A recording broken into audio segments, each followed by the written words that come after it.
evening. Welcome to the Carson City School District Board of Trustees meeting. Today is Tuesday, June 10th, 2025, and we are going to call this meeting to order at 5:30 p.m.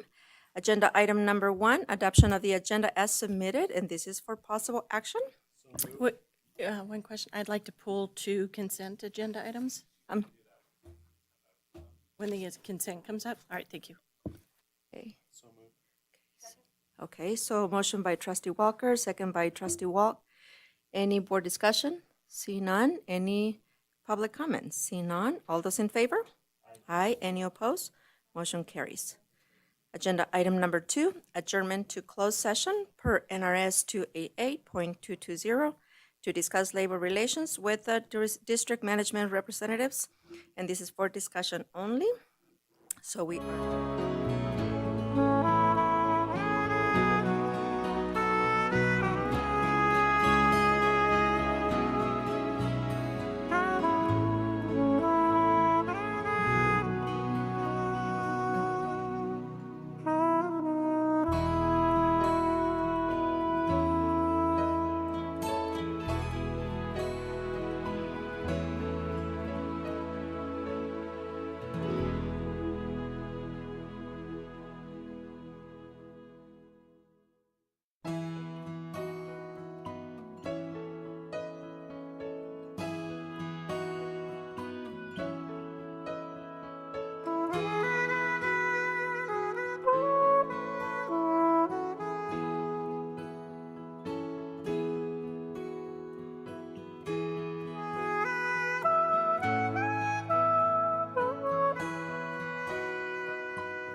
continue with our meeting. So I'm going to continue with agenda item number 4, which is flag salute by Trustee Walker. If you can please lead us.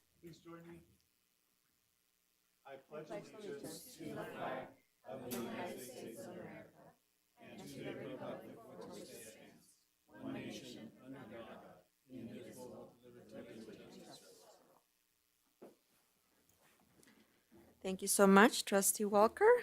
Agenda item number 5, Superintendent's report, and this is for information only. Superintendent Feeling.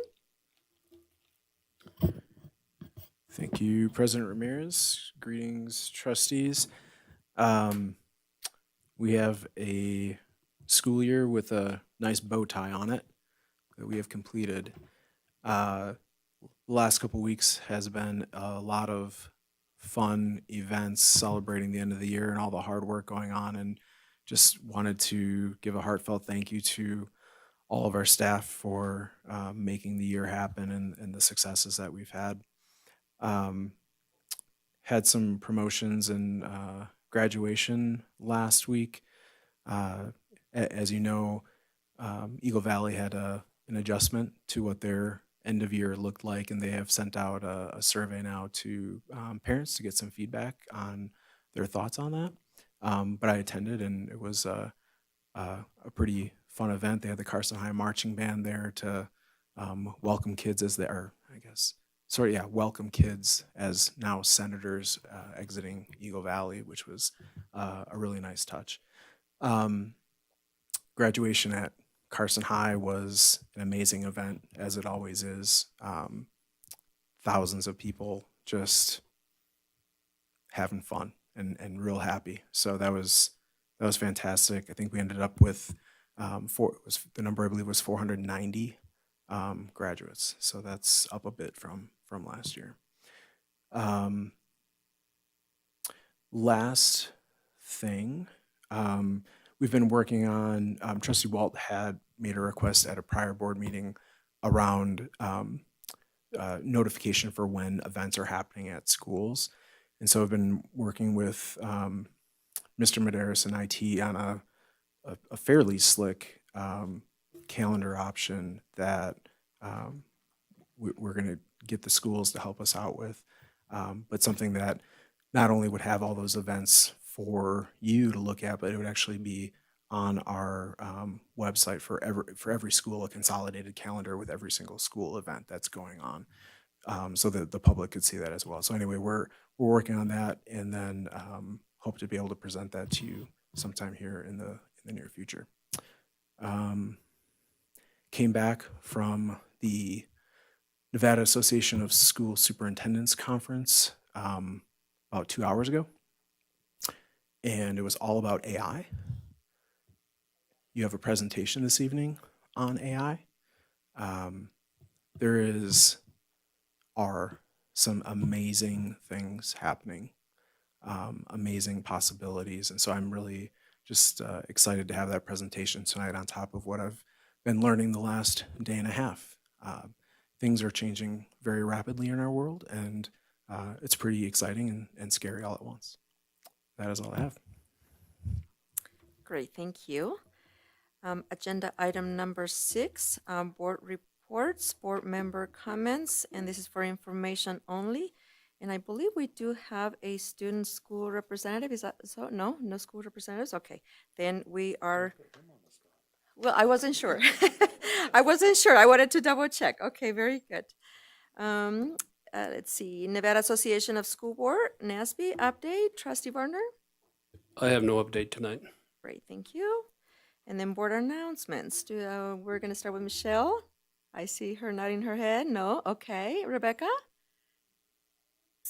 All right, from Dr. Ward, she said her and Mr. Herzl are super excited for this upcoming Thursday and Friday. We are hosting our very own Fremont Avid Summer Summit for our teaching staff. We have 23 teachers coming to participate in various relational capacity building and shared leadership activities. All board members are welcome to pop in Fremont between 8 and 2 p.m. to come and see the awesomeness that is Fremont staff. We have plenty of fun and learning on the agenda, plus our conference even includes a special dinner at the Governor's Mansion on Thursday. And she would like to thank Fremont staff for an amazing school year and all their hard work with their students. We're looking forward to a summer of rejuvenation and relaxation so that we come in strong mid-August. Thank you so much. And I just want to add a big thank you to the sheriff's office because I saw pictures of a walking field trip that the students took, walked from Fremont to the Railroad Museum, and noticed that the sheriff's office was out stopping traffic and everything. So just thank you for taking the time to keep our kids extra safe. Definitely. Richard? I have no reports tonight. Okay, great. Matt? Excuse me. I have one from Dr. Conley over at Eagle Valley Middle School. Number one, he says the new 8th grade promotion celebration was a smashing success. We had many students and parents personally thank us for a great event. Also, thank you to the wonderful PTO for creating a great fun in the sun activity day for our 8th graders on excuse me, 8th graders on students' last day of school. And lastly, Miss Riddle, science teacher, will be supervising a summer greenhouse sustainability club on Wednesdays from 9 a.m. to noon at Eagle Valley Middle School. The roster is currently full, and this will give students an opportunity to be more engaged in a sustainability and greenhouse experience. And then lastly, I just want to thank, because Eagle Valley and Carson Middle are both the schools that I liaise for, I just want to say thank you to both of those principals and staff for everything they did this year. Just being good people and caring about our kids. Absolutely. Molly? No report from you? Mike? So first of all, I'd like to say congratulations to our graduates and then to our teachers, administrators, district office, another school year down. And at the end of the year, it always feels like we just started, where it's like, oh, school year just started. And then before we know it, we're here at this meeting after graduation. And at the end of the year is always a nice time to kind of reflect on the great things that happen here and how hard we work and the great systems we have. Even though the work can be hard, we seem to come together and really help our kids get over the finish line. And so that makes me proud. I spent the last 2 days up at NAS, and I think Mr. Fueling doesn't necessarily say that he's part of the leadership that helps get those meetings together. And there were a lot of Carson City administrators. Ms. Perkins was one of them. So it was nice to collaborate and learn alongside all of you. And finally, last week, I was able to join Mr. Conley and some Seeliger teachers who were retiring for a Seeliger send-off for the 4 of them. And it was really nice. One of the nice things about our schools is they really are like families, and you just get back in there and it's like you never left. So congratulations to all of them. Nice, thank you. Well, my apologies that I did not reach out to the vice principal from Pioneer. I did not think about it, to be honest with you. I rely on the students, so I'm sorry, I don't have a report from her. But I do want to say that graduation was amazing.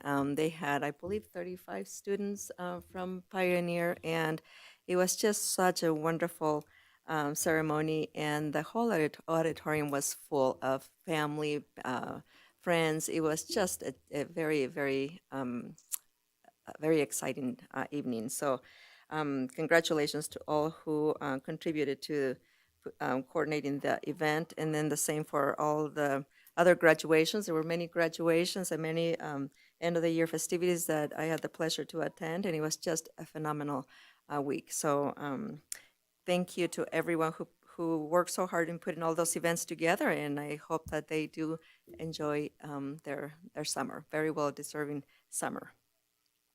I also want to remind the board members that we do have to turn in the nomination letters for the NASB nominees by August 1st. We need to turn those letters to Renee by August 1st. Again, And I believe we do still need help from trustees to write letters of nomination. So if you haven't responded to Renee, if you can please check with her at the end of this meeting and let her know what names you want to write nomination letters for. I believe she still has about 8 nominees that we need board members to volunteer and write those letters.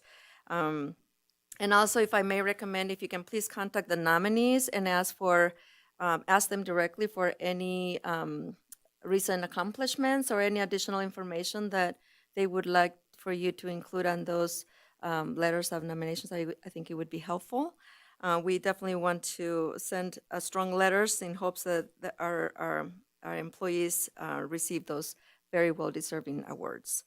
I know that Superintendent Feeling offered to help us reach out to those individuals. I think he has enough on his plate, so if we can just go ahead and take these and help all of us, write those letters and submit it to Renee on time.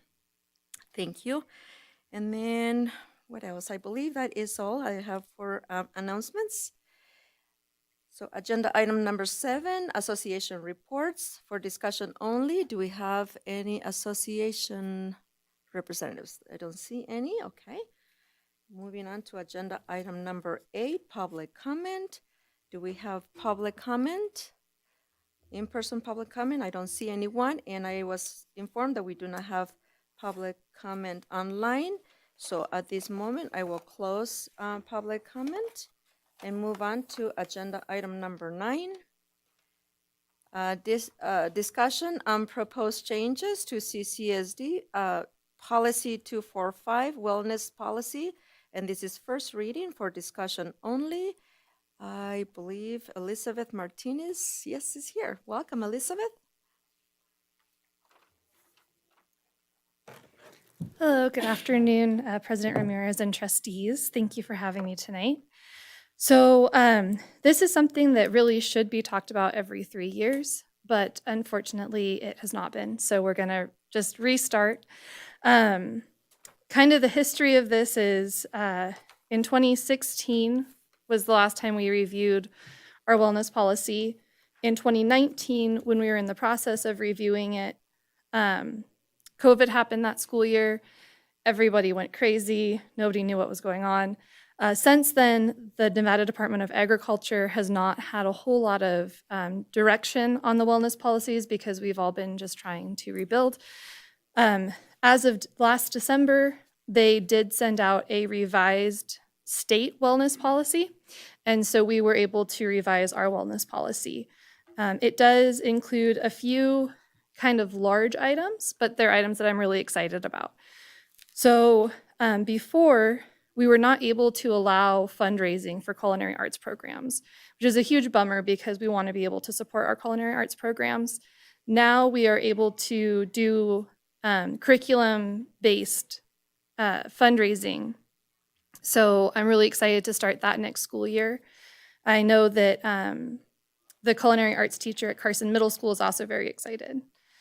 Also, sodium limits, those were updated in 2016, but after the wellness policy was last updated, so those have been updated.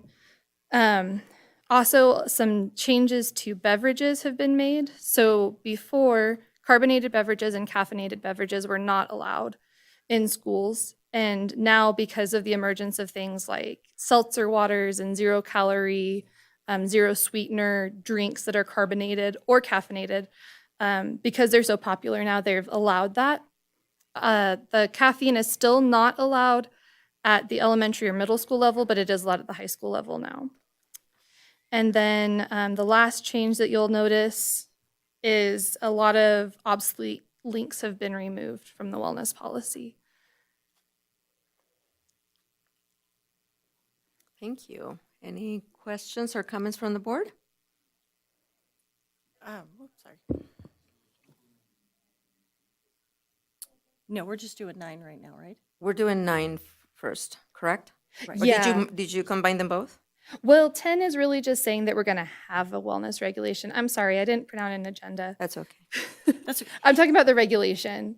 so if we Um, can do 9 first, which Oh, is sorry, the policy? the policy. So That's item 9, yeah. I'm sorry, the policy That's has not changed at all. The policy is just stating that we'll have a local wellness or regulation. Okay. Sorry, I get confused too because the Department of Agriculture calls it a policy, what the regulation is, and then we call it a regulation. So it, Okay. So are we good to combine them? These are both discussion items, and your agenda does allow you to combine them. So based on how the discussion has taken place, you can We can call it as continue. combined and consider them both. We can continue, okay. thank you. Sorry about the confusion, guys. Yeah, so then my question is, do you want for me to give my edits? You can for comment on, both? you can comment on either one, On or mine on and both. then- Okay, all right, so I'll go ahead and start with the policy, and then I know, okay. I was wondering, when we have social, emotional, and behavioral development and physical activity for its students, would we be able to add regular physical activity for students above on that policy? So it's not just physical activity for students, but it's regular physical activity. And then the Yeah. district will also help inform families that good sleeping habits are necessary.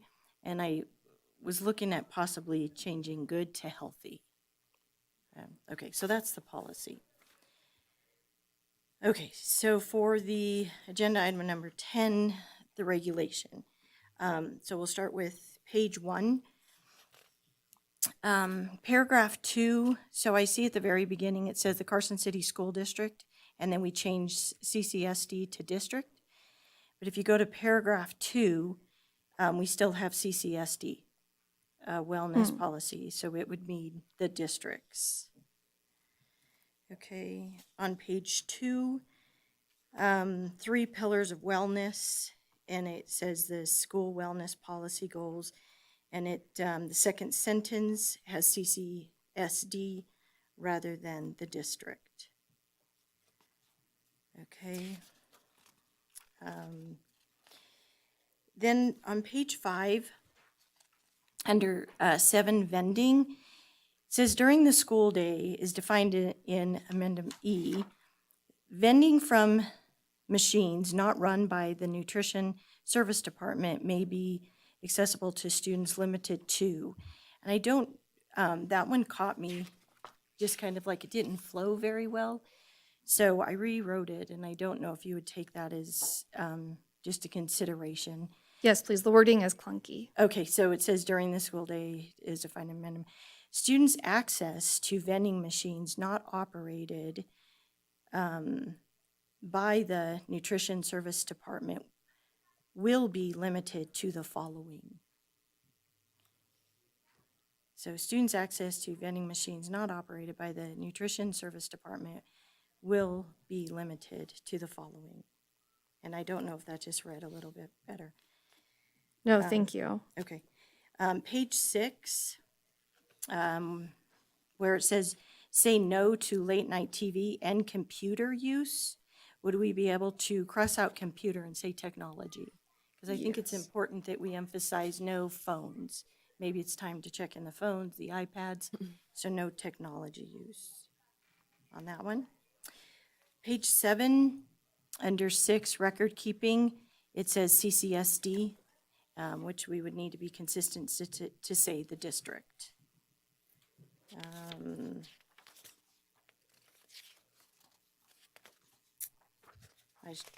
Sorry, I need my readers, but I don't have them.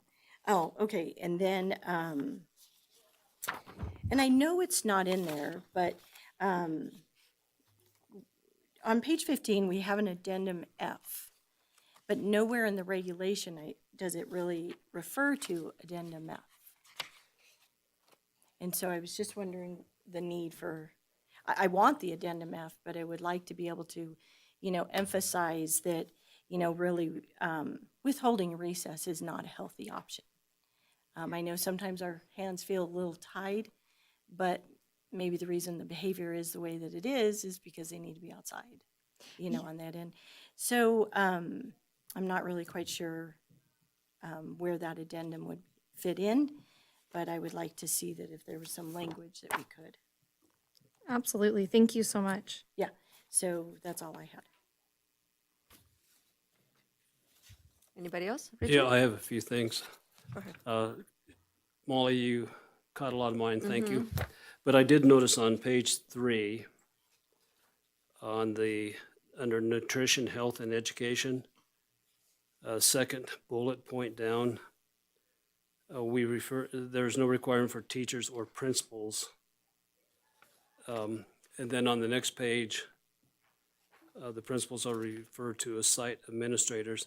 And I think at one point, didn't we decide that we'd use site administrator instead of principal in the policies? But it should be consistent whether it's going to be principal or site administrator. Other policies I read later on has site administrator in there. And so, let's see, got that. And just a real picky little thing on page 5, under physical health and education. On all the other, not bullet points, but paragraphs, there's no space in between the heading and the start of the sentence. So just to be consistent, if you wanted to change that.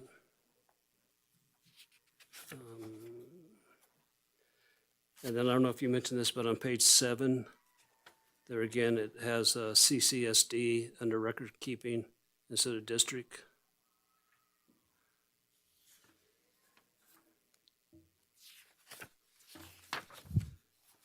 But overall, as long as I got you here, thank you for all the work you did on this, Kyle. Thank you. I know you were involved in it.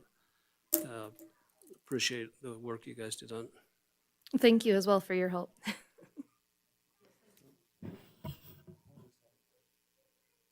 Molly, with your recommendation, I'm wondering, instead of saying, to make it sound like it's prohibited from detention during recess, because that could interfere with our discipline policy, which goes to committee and then we send it to the state.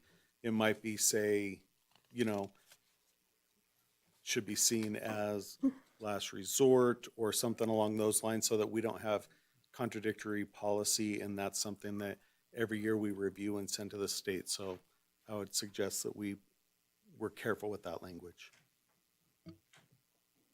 Rebecca, you had a comment? Yeah, I was just gonna mention the recess thing as well. Something, I backed Molly on that with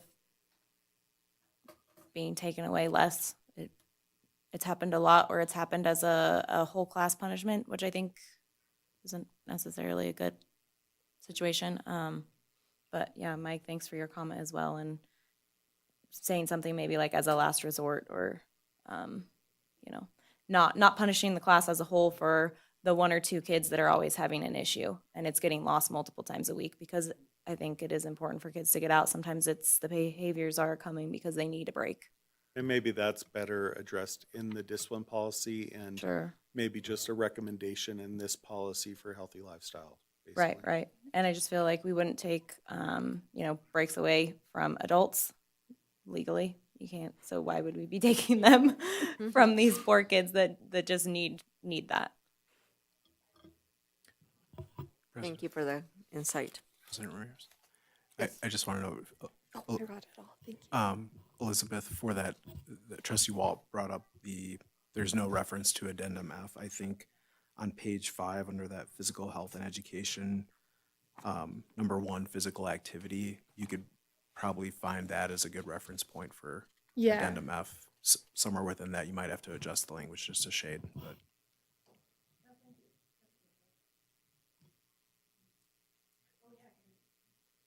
It does in paragraph 3, it does an example, recess or physical education, so maybe somewhere in there. Thank you. Okay. Any other comments? I think we covered everything. Thank you so much. We appreciate your hard work on this, and we appreciate you feeding our children healthy meals. Yeah, thank you all very much. Okay. Agenda item number 11, discussion on proposed changes to CCSD Policy 270, suicide prevention, intervention, and postvention. And this is first reading for discussion only. Welcome, Christine Perkins. Mrs. President, Yes. 11 and 12 are both discussion items only as well, so if you want to combine them, you can. Oh, okay. Is it okay if we combine them? Yeah. So we're going to combine agenda item 11 and agenda item 12.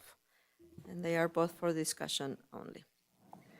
Good evening, Christy Perkins. I'm the Director of MTSS and Student Wellness for the school district, and I'm joined here tonight with Christina Sapien. She is a licensed clinical social worker, and she oversees Project Aware, which is our mental health services we've been able to provide to students in our district over the last several years. She's been instrumental in updating this policy and making sure the work is aligned with the state and best practices. So when we first look at the policy, there wasn't a significant amount of changes to the policy except the updated language of using the consistent language we've made changes to. This policy was first introduced several years ago when social workers were very new in our school system and we were using them as contractors. They weren't district employees. So there was significant changes. We didn't make a ton of changes to the policy. It just states that we will have a policy in our school district. We will have a postvention plan. We will have intervention processes in place to prevent these type of events from happening within our school district. We also took out some of the statistics because those are changing consistently and they're usually about a year behind.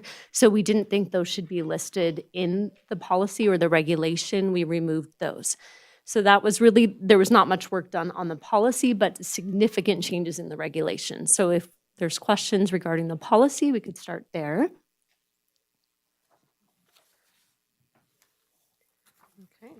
Okay, so moving on to the regulation.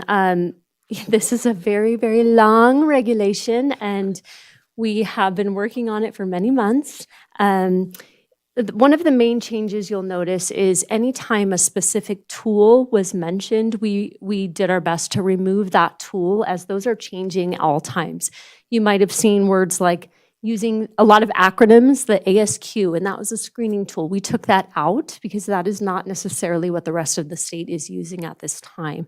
So we removed any specific items like that and changed it to say a research-based intervention or a research-based tool or a research-based process.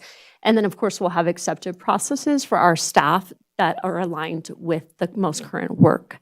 The other thing you'll see a lot of significant changes, we removed places and programs that don't even exist anymore, such as West Hills Hospital. It's not even around anymore, so it didn't seem to make sense to have it in a board-approved regulation.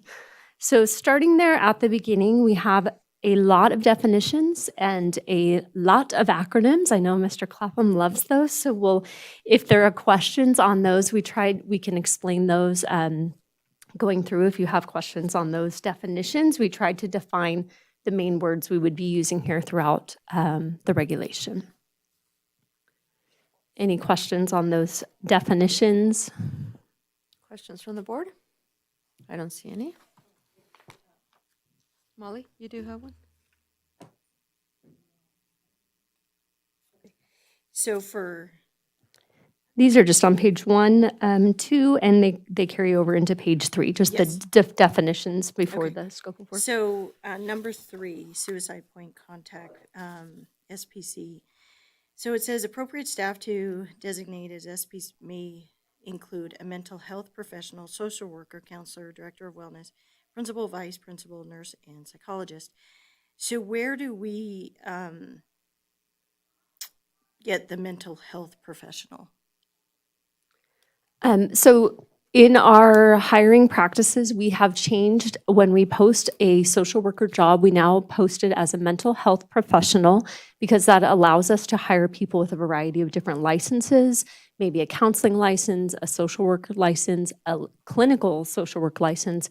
So that is more consistent with our hiring practices, so we can hire not just a social worker. We have some folks in our school who might hold multiple licensures, and then they can be in that role, but they can have different roles. So this suicide point of contact really is to streamline that communication. If there is an event at a school, that one person, just like we would do in our emergency operations system, kind of takes the lead with that communication, with the task, then they would bring in the other, important people. They would, of course, contact Mr. Fueling. They would contact Dan Davis for communication. So we don't have information coming from all different points.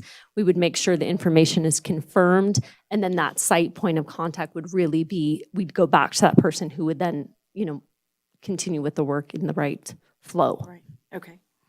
And then okay, I'm on page 3. Number 6, the suicide screening.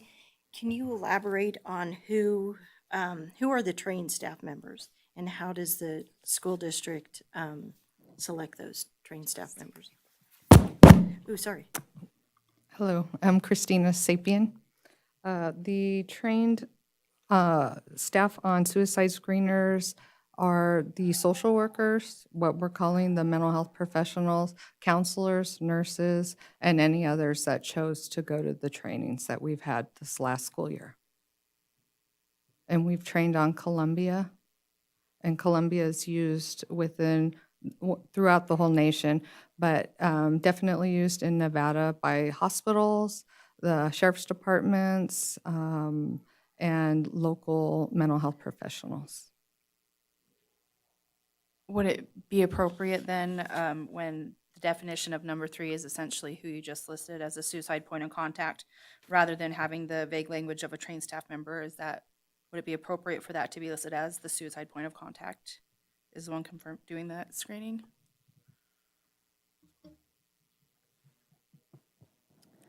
Those could be two different people. For example, for the district, I could be the suicide point of contact, but I wouldn't be necessarily in a school site performing the screening. We do the screenings a couple times a year. We do screen all of our 7th graders currently. We again screen all of our 9th graders. And then, of course, when a student is in crisis, we could also conduct a screener. So it's a little bit two different things. Of course, once you're trained, you could initiate that screener. I will speak to the fact that Christina bringing her on this year, we have really focused our trainings on a more comprehensive team. So you're not doing these things in isolation. This is very heavy work, and it is very scary for maybe just a social worker in isolation to have a student who's in crisis. So we offered trainings to our nursing staff, to our SROs, and we had our counseling. We had people who've never been trained in these things want to come to these type of trainings this year, and we offered more trainings than we ever have. And now we have a whole team, so you're not there doing it by yourself when it can be a very emotional situation. You can call in backup support. So that's why we incorporate these other groups. This year, we've really put some more emphasis on the whole team being a part of the process.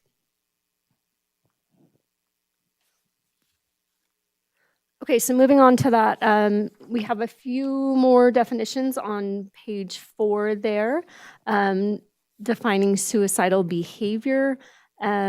We did do some changes here. This can include attempts, but also self-injury, having a plan, gathering means for a plan, action indicating intent. Suicide contagion. This is something we work hard in the school district. This is a myth that sometimes talking about these things can make other kids want to do these things. And research shows that is not true, that actually talking about these things and being able to understand these things can actually, we need to make sure we have a plan to be preventative, but that we don't just not talk about these things. We need to make sure that we're doing it honoring of the work. And then number 10 is a bit new. That's suicide post-prevention. That is in the unfortunate event that there is a completed suicide. The district is obligated to have a post-prevention plan, how we will support those students, that staff, the community, and make sure that operations can continue on, but that the students and the survivors are supported. And that plan is really dictated by the state. They have a post-prevention toolkit that we have aligned our work with. So the next section there is on prevention. And as I mentioned, our prevention work is done mainly by our school social workers, our counseling team, but it is done by our whole school community. We have different anti-bullying weeks. We have communications up throughout our school. And this piece really talks about what we're doing to make sure mental health is discussed in our district. We have that as part of our strategic plan, our wellness policy, the whole child philosophy. So that is really there on our prevention. We made some updates, again, just to keep going back to that point of contact. So whenever you see SPC, that's our point of contact. Who is the director of wellness? Me? Oh, okay, so should we have the right, the appropriate title? Because that isn't, oh, I guess you don't have to put the MTSS, I guess, in student wellness. So yeah, Yeah. I'm the director of MTSS and And student student wellness. wellness, So I know, that's why I'm like, it's is this a combined. separate It's person? just one person. Yeah, okay, It's one person with a couple well, okay, titles. okay, So. all right.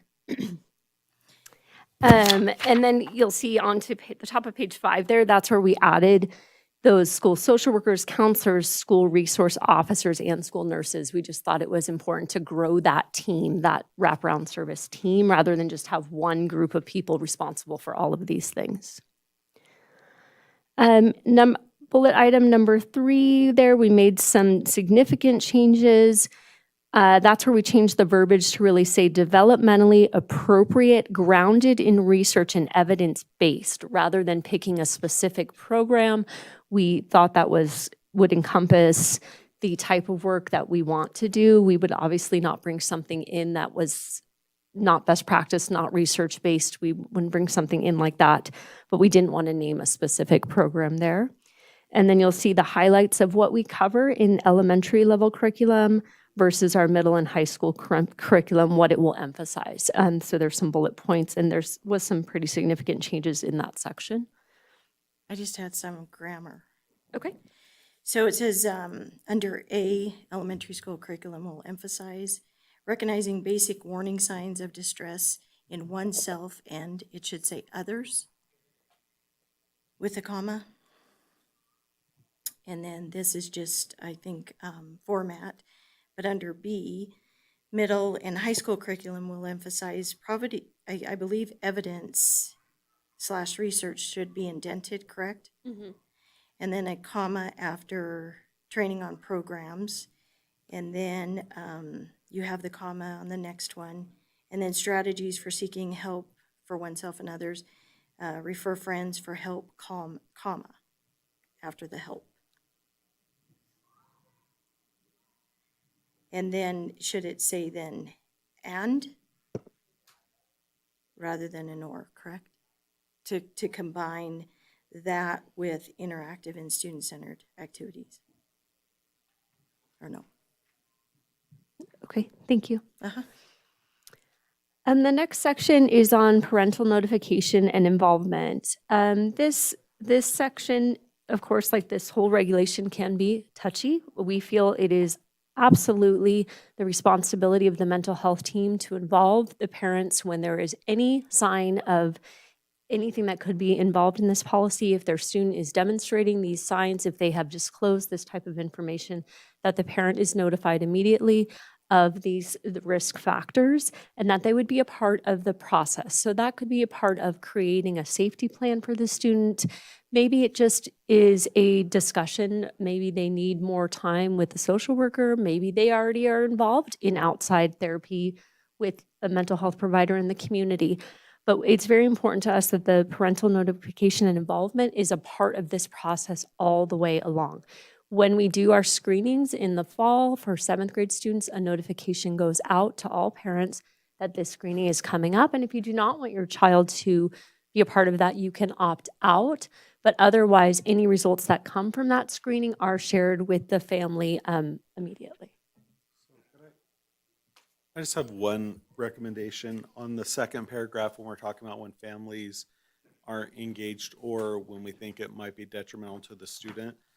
Sometimes it's really hard as a school principal to reach DCFS, and so I would add in or SRO or law enforcement.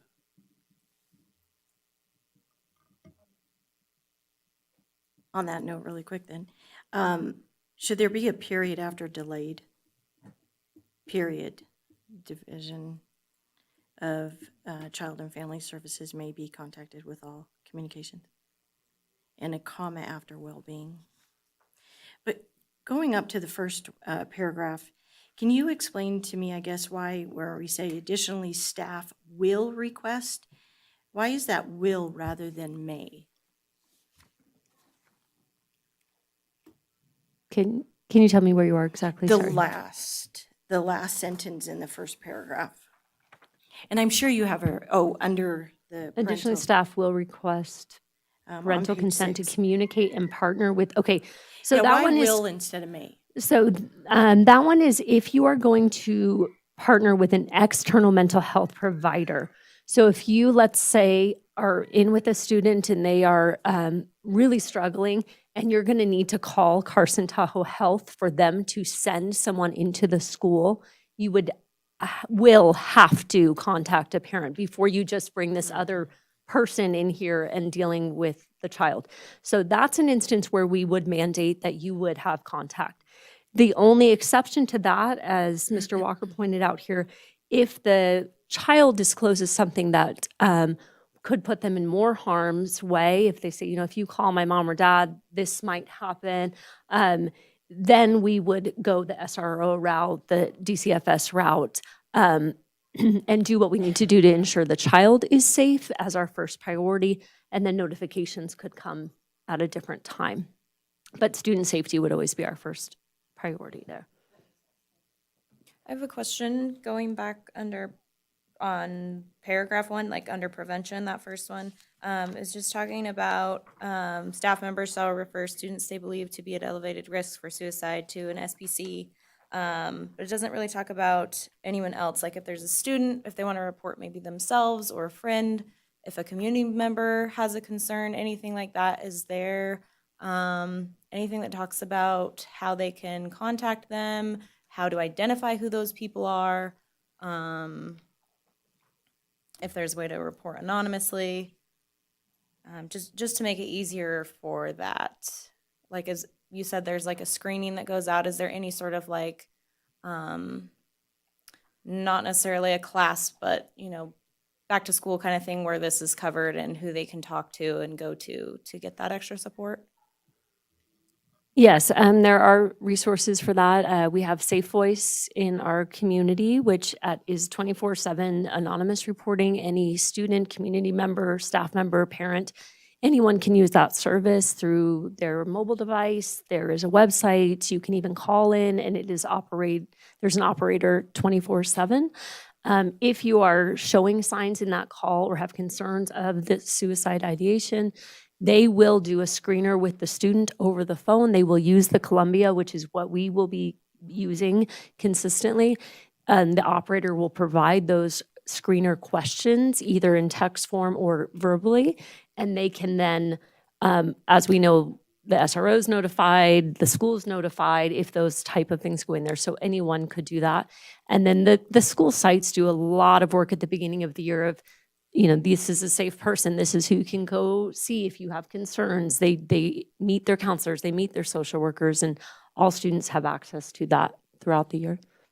And during SOS, the signs of suicide screening that they do in 7th grade and then the other grades as well, they're asked again about themselves or if there's anyone else they're concerned with.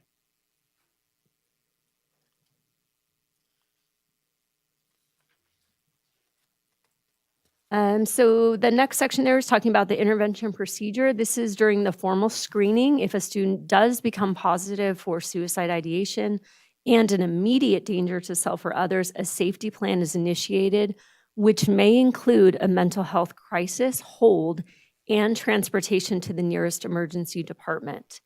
There's quite a few changes here in this section because per NRS, a mental health crisis hold can be initiated by our school site social workers, by law enforcement, a registered nurse, a psychologist, or a clinical therapist.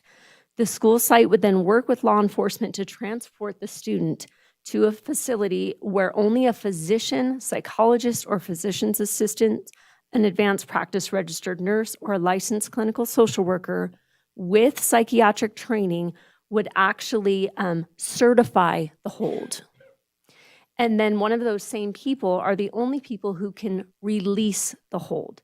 So the site, the school social worker could initiate, if they have significant concerns and the student has scored high on the screener and they are very concerned that the child needs immediate care, they could initiate that hold. And then we would again work with that whole mental health team to certify the hold, transport the student, work with the family.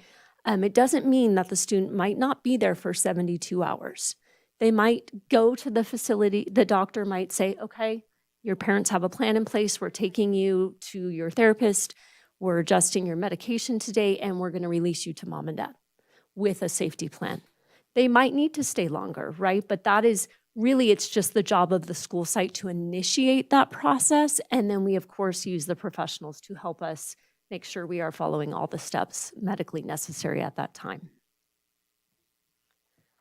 Did you want to add anything to that? And that same team also received this school year training on crisis holds. Another addition is the second paragraph under intervention procedure. If during the formal screener, the student is positive for homicidal or danger to others, because sometimes these can be interwoven, but sometimes they are separate events. The school district does conduct a comprehensive threat assessment. I'm the lead of the comprehensive threat assessment as well. So if a school has a student in this situation, we would immediately contact the point of contact, myself, and we would set up that comprehensive threat assessment. That is a huge team that looks at a lot of factors. We've had a lot of training to say, how significant is this threat to harm others? Are you a danger to others in your school community? And then we could also determine if you have expressed means, motive, opportunity, and intent. And depending on those findings, the Tarasoff rule must be implemented. This is the legal obligation for mental health professionals to warn individuals or law enforcement of a credible threat to violence. So if during this process we determine this is a credible threat, we have a duty to warn others. That might be another student, that might be a staff member, that might be someone in the home. And that is the obligation of the district and the mental health team, that once we determine the credibility of the threat, we would warn those who may be impacted by the threat. So that is new to this policy, so it might be some questions on this section. I just have a quick spelling thing. On that paragraph, the fourth line down, where you talk about the Tarasoff rule must be implemented, which is just misspelled. Thank you. So my question, why the Tarasoff rule rather than NRS 629.550, which is Nevada statute that legally obligates the reporting? And so I don't know if it's just something that you'd look into rather than, because I know the Tarasoff rule was, Supreme Court in state of California, but then Nevada statute has its own. And so I don't know if we would just want to use NRS. Yeah, I think we could list both. Okay.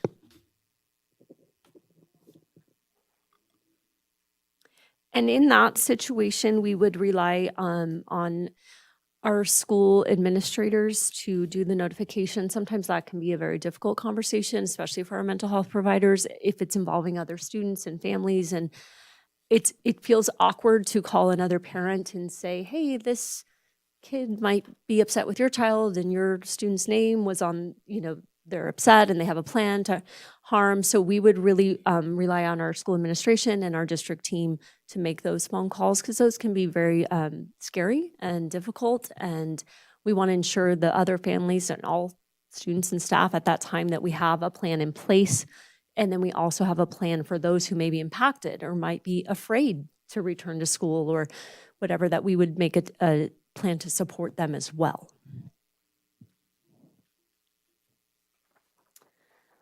So moving on to page 5, again, we just extended the group of folks who can be part of this team. We added, again, school social workers, counselors, SROs.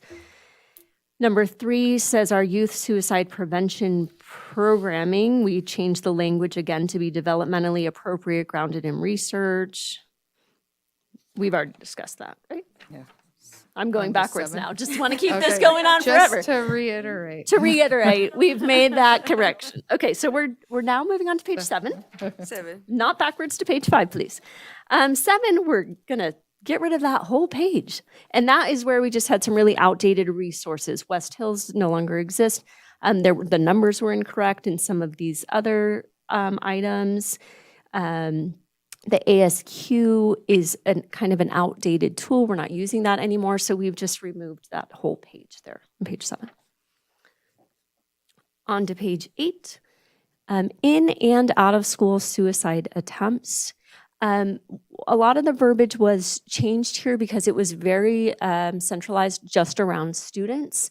We wanted to change that to be more inclusive of any person who had an in and out of school suicide attempt. If it could be a staff member, it could be a para who works in the school. You know, we wanted to make sure it's not just students, that this regulation would, anyone who works for the school district, we would have a plan to support the school. So of course, the immediate response, whoever the first staff member to discover this information of an active suicide attempt must of course call 911. When 911 is called and dispatched, when they arrive on scene, they take over the scene. So then the school district would just be to support students' families and provide mental health services, but we would of course allow the first aid and all of those things to be administered by the professionals that come into the situation. Our priority would be focused on student safety. Any students who were involved close in the area, we would make sure they are cared for. As the site administrator or that site point of contact would be doing control of, moving students out of the area, notifications, and communication. And then they would engage the crisis team to make sure we can come to the school to support those efforts. So that's really the steps they would take. And we would, of course, reach out to our licensed mental health team. We have several contractors who come into our school sites and work with our students, and they have been more than willing to support the school district whenever there is something like this going on. They want to come and help because our staff and our students have a different relationship with the student, and they can then relieve them of their duties and, help those students in need. So on number 3, area control, you talk about the school crisis response team, but it's not in the definition of who makes that up, or did I miss it? Might have taken it out. So our crisis response team is that site point of contact. Yeah, we could define that. Okay. For sure. And that crisis, it's number 2, we have our mental health crisis response team in the definition. So a multidisciplinary team of primarily administrative, mental health, safety professionals, and support staff whose focus is to address crisis preparation, interventions, response, recovery. They've been trained in crisis preparedness through recovery and take the leadership role in developing the crisis plan. So I'm wondering then if we make an acronym for that, mental health crisis response team, make an acronym for that and replace then the school crisis response team to that acronym, the whatever acronym team. Because then it would be consistent with. Lots of acronyms. I know. On page 9, and then it says, if appropriate, the crisis response team.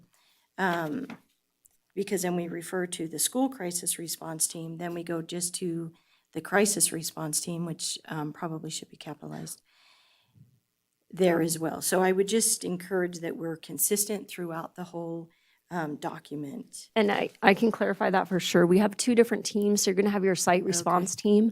Let's say at Carson High might be the principal, the lead counselor, social worker, SRO.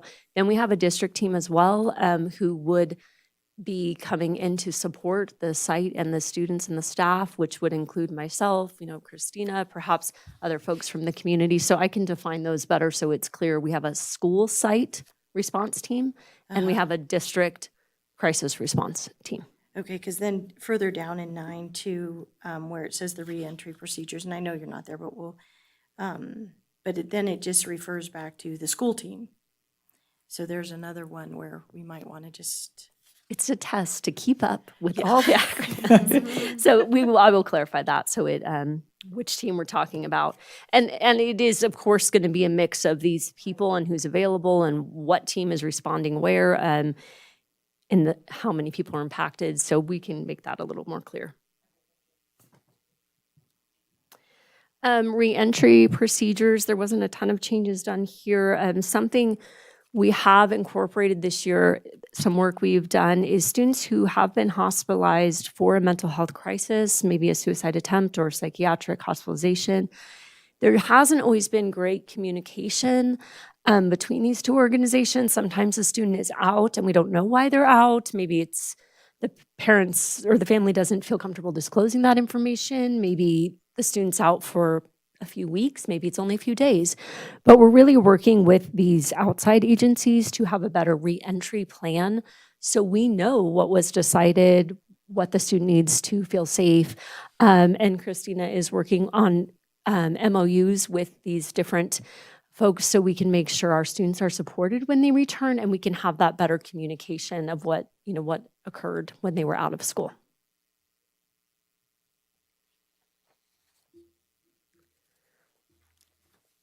Page 10, we took off the whole page. So again, there was a lot of repetition here, but there was also some things that are just outdated practices. On the top of page 11, we talk about the postvention, and that is a vital aspect of suicide prevention as it helps reduce the risk of suicide contagion within the school community.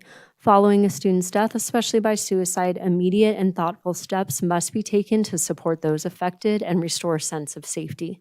The district will follow the suicide postvention toolkit to ensure a coordinated and compassionate response. So the district crisis response team will meet twice a year to ensure that implementation and recommendations from any incident are reviewed and that the school's postvention plan is integrated into our staff induction processes.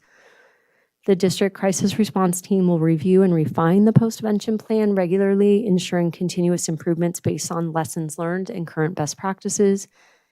We will maintain comprehensive documentation of all actions taken during the postvention process, and we will provide regular suicide prevention and postvention training for staff, students, and parents to foster a culture of awareness and proactive care. I would just ask if you would define who is in the district crisis response team in your definition. Yes, I will. Okay, thanks. And while you were reading that, can we change students' death to individuals' death, going back to if this was a staff member or someone who worked within the school?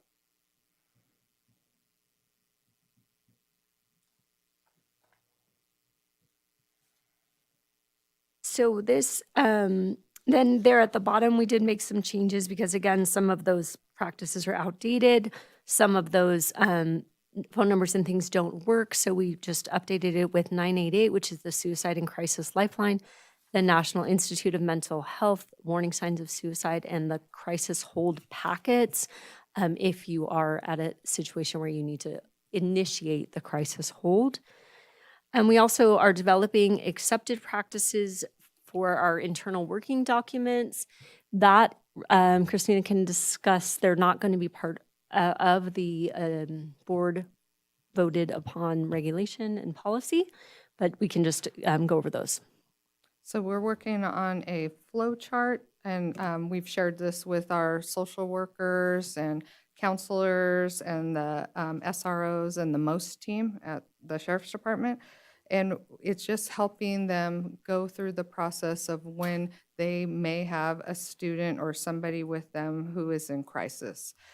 Because like we said, this can be a scary situation, so it's involving someone like myself or the SROs, and then we're going through those steps of when they need a screener, when they need a safety plan, if that student or individual is at risk, is a crisis hold needed, or is the family engaged and able to support in a safety plan? So the flow chart will go through that with them. And we've been getting a lot of good feedback and adding information to this. So I feel like it's a really good tool for them, as well as then helping them when the screener shows, are they high risk, low risk, medium risk? What do I do then? And we've been sitting with the social workers on their first crisis screeners and walking through that with them to help them with their comfort level. And as I kind of opened with, our work this year has really been focused on comprehensive services, intervention and prevention, and putting a lot of our efforts and focus on that, on building that toolbox of this team, of the mental health team. So I can't even keep up with my own acronyms now. We've really been trying to build their toolbox of when to create a safety plan. How do I create a safety plan? When do I call mom or dad? Do I wait? Do I call right away? So that's the work we've been really focused on, building up that group, that you have a team. You're not alone doing this work, and it is comprehensive, but that we are documenting, we are really accessing those tier 2, tier 3 services in more preventative mindset. So other questions, I do. inputs, typos? Yeah, no, not, sorry, no, but, so I was just looking at the assessment, and the second paragraph, it mentions that this is a free and confidential service. And so how is the school district able to offer this free service? Like, what is the fiscal impact, or, is it a grant that we get, or is it through community services? But this seems, it's extremely important, don't get me wrong. But I just think, how is a school district able to offer it to be free? So signs of suicide that we do with all the like middle school students and at the high school, as well as Erica's Lighthouse, those are grant funded. So we partner with Partnership Carson City, and they've written it into a grant. And then we plan that together. They come in with our teams, and we provide that training in the classroom. So that one is grant funded. Columbia's free to use, and they have even like an app for it. And so we can, as the social workers, the counselors, the nurses, anyone trained on it, can provide that service right then. We will in the future be able to bill for this through Medicaid. So because it's crisis intervention, the screener and the time spent with that student on a safety plan. That's for the assessment?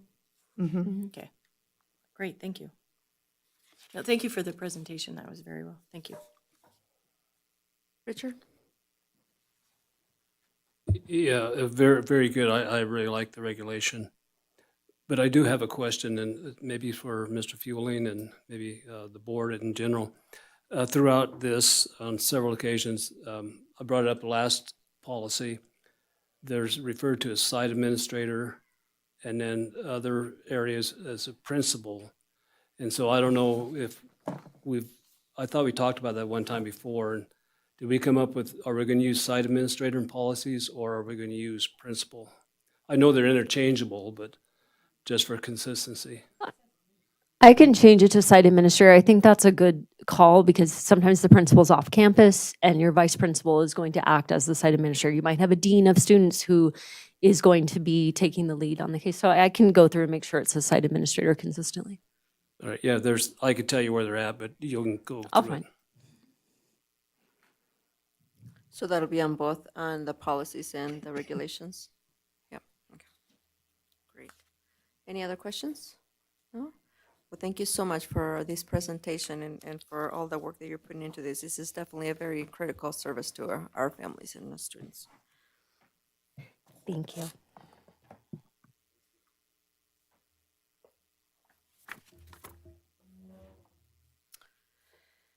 Okay, agenda item number 13, presentation and discussion from the CCSD Artificial Intelligence Learning Ambassadors, AILA, cohort on the use of artificial intelligence, AI, in the Carson City School District. And it is for discussion only. And I believe we have a group of individuals. Come on up.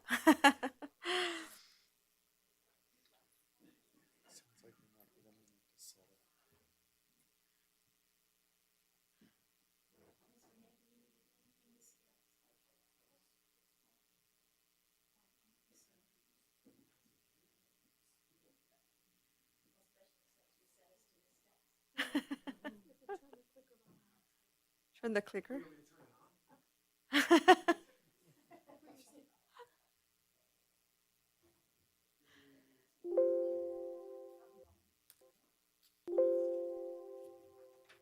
No, Renee, if you're gonna be the boss, sometimes you just have to do it yourself.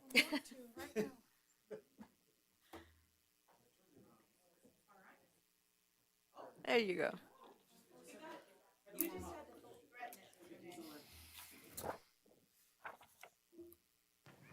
All right. Hello and good evening. I'm Mary Prey. I'm the Professional Learning Coordinator for Carson City School District. You've probably seen me several times. We're here tonight to talk about something that seems to have popped up pretty quickly in school classrooms, and that's artificial intelligence. So whether we're ready or not, AI is here. It's writing essays, it's generating pictures, it's answering questions, and even doing kids' homework. So our cohort, what was it created for?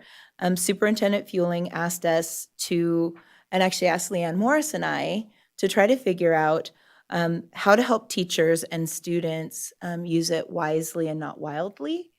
And so Leanne Morris and I talked about how can we best get teachers' input on what that should look like in our Carson City School District classrooms.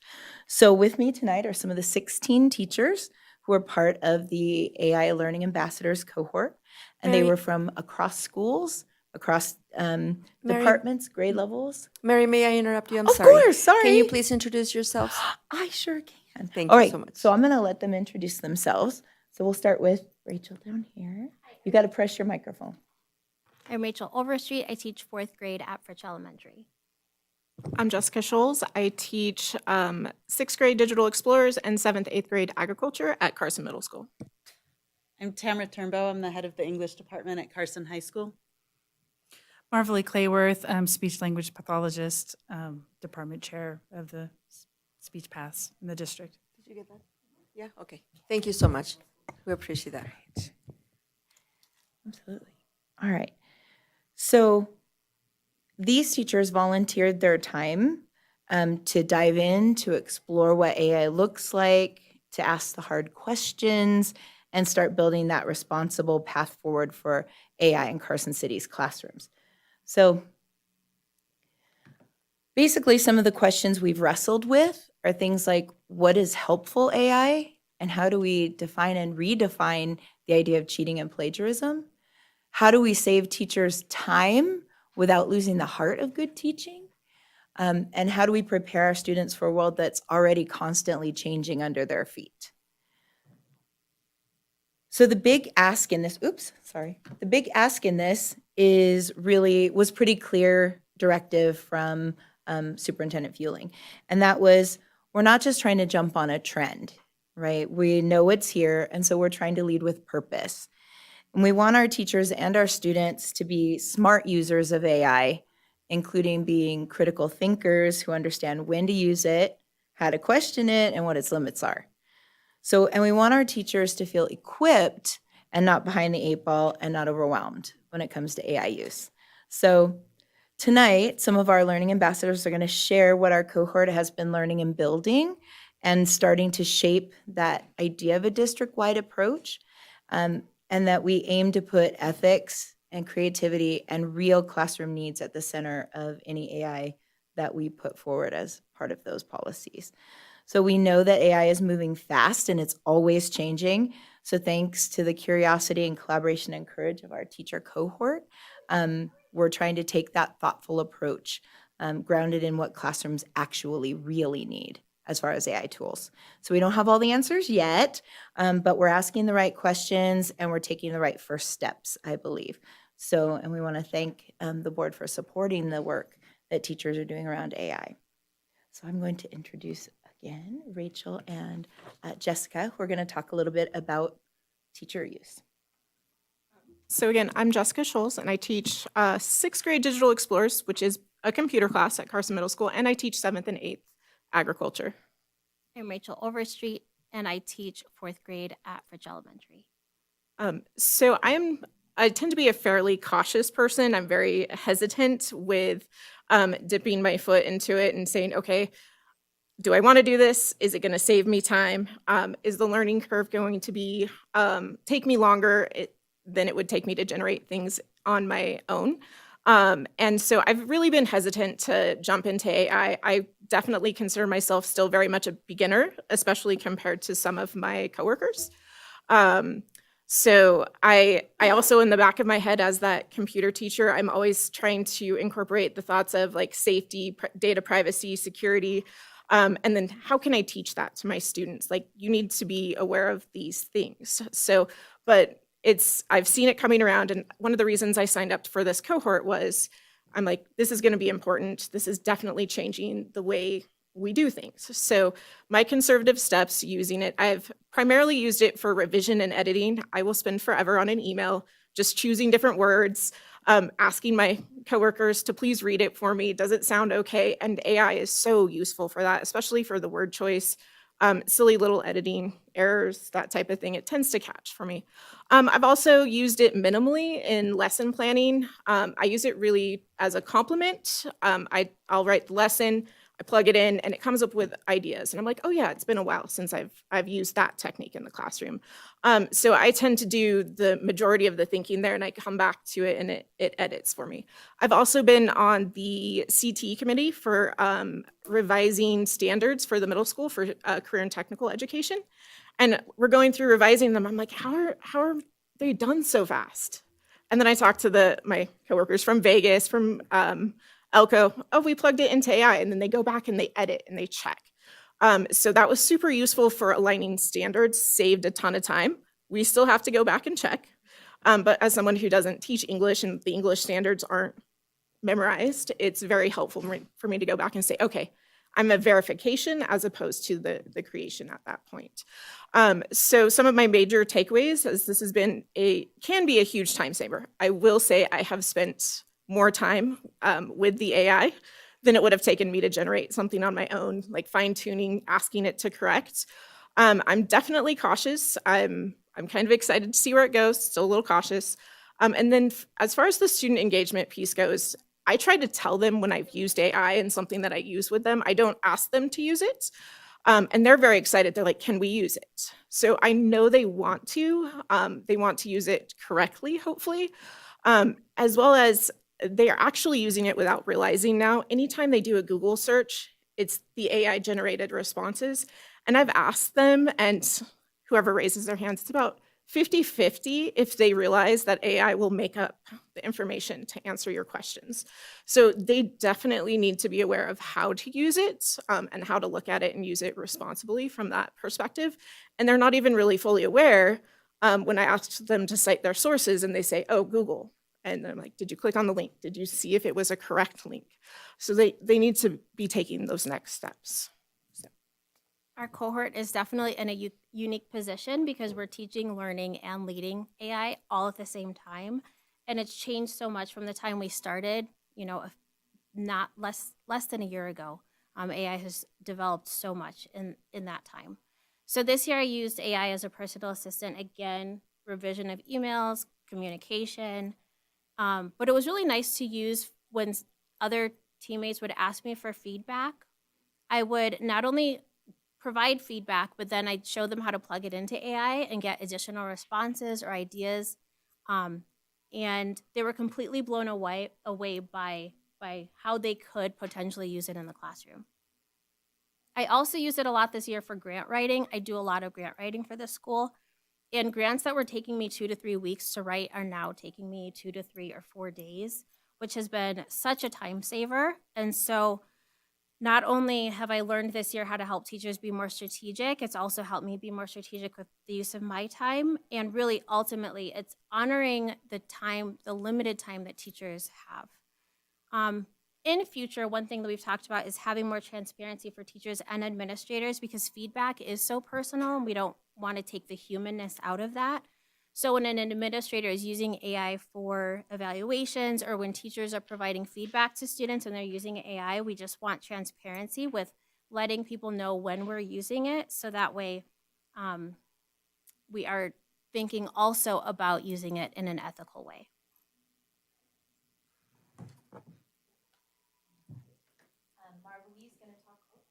Marvelie's going to talk a little bit about using it with our special ed students. Yes, so I mainly use AI to generate materials to work with my students. I don't give grades, and to create a what's the word I'm looking for? Motivation to do my tasks that I have them.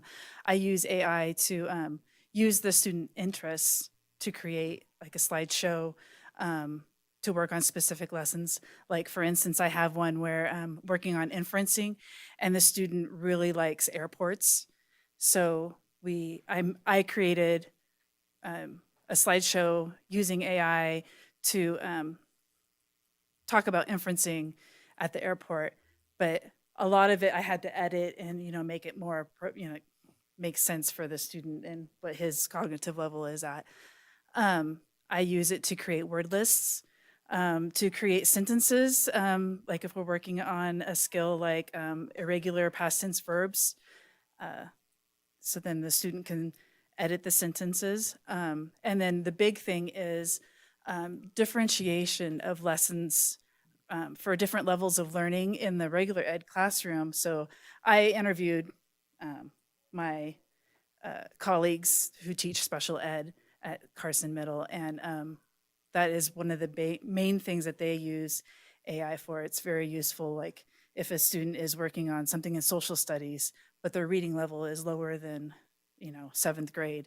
So it helps them access that curriculum to be able to understand the information that is being taught to them.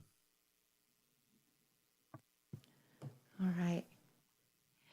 So Carrie Xavier couldn't be with us tonight. She had a family emergency, but she asked me to share her middle school lesson. Our teachers were asked to create things like lessons for their students if they were to teach their students AI, and she was working on teaching AI to her middle school students. This was a lesson she created on prompt engineering, which is one of the big things that students will need to know how to do, and it's important for teachers to use as well to get what you want from the prompt. And so students were working with what they called the 5 E's, and that was a lesson generated about prompt engineering. She gave her students a checklist, which is something that would be an excellent idea in the future for the cohort to work on. Checklists around assignments that specifically talk about which types of AI and in what ways AI will be used in a lesson. It also is standards aligned because basically the ISTE standards that Leanne probably talked to you about 100 times, ISTE, talks about students using digital tools to broaden their perspectives and enrich their learning. And so as we know, AI is pretty much here to stay in that idea of increasing their technology use in ethical ways. It also meets some of the Common Core state standards as they're conducting research projects. We know they're going to be using AI in this because often we do as well. And that they should all be teacher refined and checked by structuring their prompts.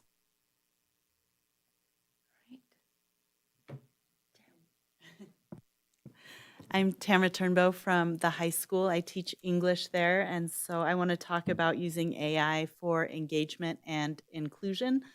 And the bottom line is that students are using AI and they are going to be using AI, and there's no reliable way for us to check that. The slide here, this is an AI detector. I put in a text that was 100% AI written, and it comes up as 100% human content. So there is no way, I'm a pretty good prompt engineer. So when I generated the AI text, I asked it to talk like a high school student, and it did, and it was undetectable. So really we need to be more engaged in the conversation and the process of what our students are learning. Right now, a lot of our classrooms, our assessments focus on that final product. And so we're seeing the essay, the poster, even the presentation, but not the thinking or questioning or the processing that goes into that. So not only is that the easiest thing to cheat on, the easiest thing to generate with AI, a lot of times our students don't see value in it. You know, a literary analysis essay maybe is kind of archaic. We need to be looking at other things. We need to evaluate the process of what they're doing, the planning and thinking and conferring. And one of the nice things about AI is that as the students are using that, that also frees up the teacher. So instead of being the sage on the stage, as they say, we can be the guide on the side and walk around and interact more one-on-one with our students as we go through that. What that looks like is assessing the process more than the final product. So in my classroom this year, we used AI with our final research papers.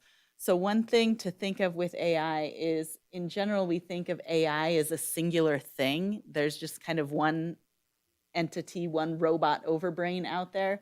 But in reality, it's a whole world of tools, and we have access to those tools, and those tools can also be really empowering for our students, especially for our special ed students, our students with learning differences, our students with language differences.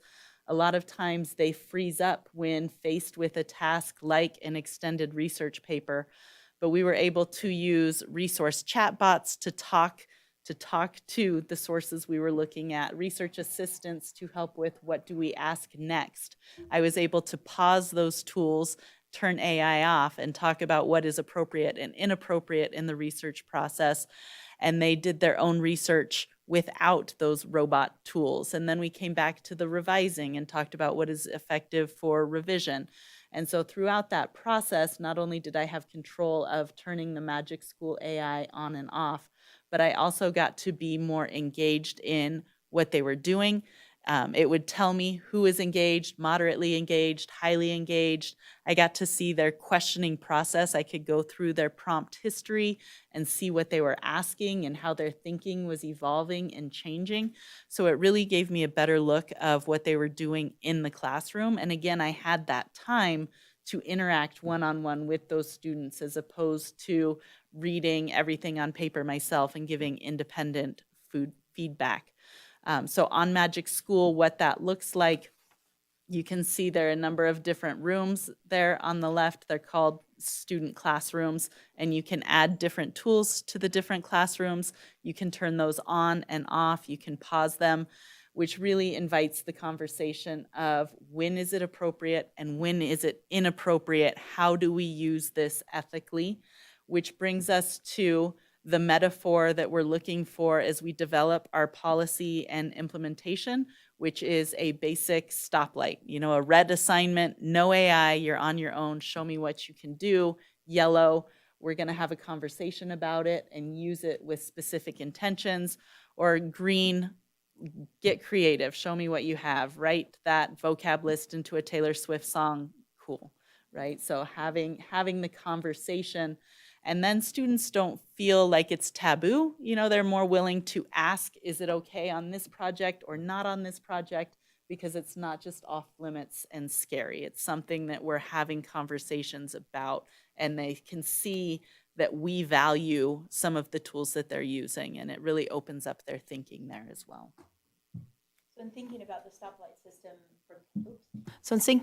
the stoplight system for consistency across the grade levels, one of the tasks that was set before the cohort was the idea of creating something teachers could use in classrooms from elementary up. And so using the idea of the stoplight system, we as a cohort created more friendly versions for each kind of level of students. So you could see a K2 example with the no AI, where the kids know I do all the thinking here. And then it gives some points on the side. My brain is the boss. I don't use AI. AI helps me a little, and my teacher tells me how much. The teacher gets to choose the tools, like Tamara was talking about in the Magic School. Tools can be pushed out to students, and those can be the only ones they use for certain assignments. Or AI use okay. I use AI tools, but I still think for myself, right? And I'm always checking my work. It goes up from there. How do we use it in 3.5? Our cute pictures go away. The wording is a little more 3.5 ready, but it's the same basic process, right? And as we're teaching kids through the years, as they go from elementary into junior high, they already understand the process of how we use it, when we can use it, how do we use it responsibly, and how do we cite that. If you notice right here on the 6-8 scales, the first time human thought and creation only, the bullet point appears, using AI here would be considered cheating because the teacher has specified no AI in this assignment. And then the AI use expectations for 9 through 12. So basically, we created this stoplight system, and we'll be refining the wording of these. So these would be possibly a poster in each classroom for teachers to utilize. We have created and started to create, we've started to create the beginnings of a step-by-step guide for teachers getting started with Magic School. One of the professional learning opportunities that teachers will be experiencing next year during the days that professional learning, we pull out certain populations of teachers. The other teachers will be exploring AI through some asynchronous learning through Magic School. Magic School has a great professional learning system where you can get certified in different parts of Magic School, how to use the tools. So our teachers will actually get time to look at all of those tools and be certified through Magic School next year for PL. So the future of AI in CCSD, right? So the task for the cohort is with Magic School, how do we help encourage our teachers to utilize the tools we have? How do we provide learning ambassadors at school sites that can help their fellow teachers in a kind of grassroots movement of using AI? And then the idea of creating some guidance documents for teachers, for students on that idea of ethical use. What is acceptable in Carson City School District around AI use? Always thinking of that student data and security. And where is that role in assessment? If we're looking to grade a student on something, where is AI's role in that? And I think Tamara spoke very well about recreating the idea of the process as an assessment as opposed to just one product. You know, one of the things that always worries me a little bit about this topic, because it's even how the tone started of AI as a negative. And AI is the future. And whether or not we like it, our kids are going to come with those skills and using those tools, and we have to get on board. And we have to also broaden our thought process, because you can use AI. Sure, they're going to use it to help put something together. But then they're also going to have to use those higher levels of Bloom's taxonomy to evaluate, analyze. Is this meeting the requirements of the rubric? And, you know, as a teacher, you could even add a challenge. So now that you have this, how do we incorporate blank?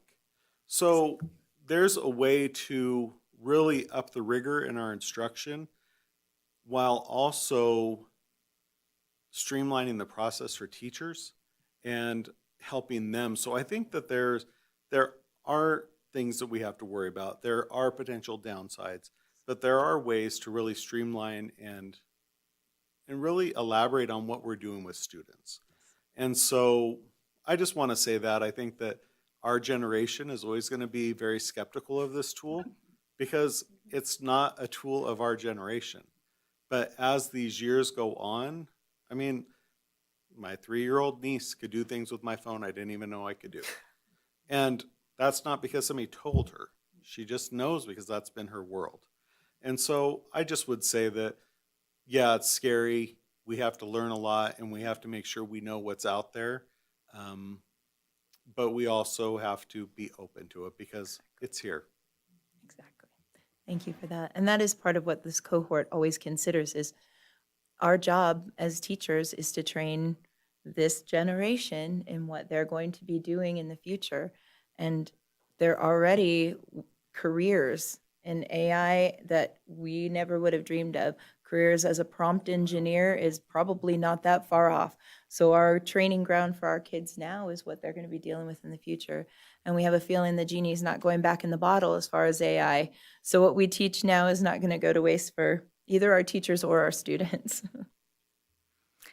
So one big takeaway from me is the fact that it's teaching the children how to be ethical. I think that's huge. In addition to everything else that they're going to be learning, I think that is definitely one thing that is being instilled in this,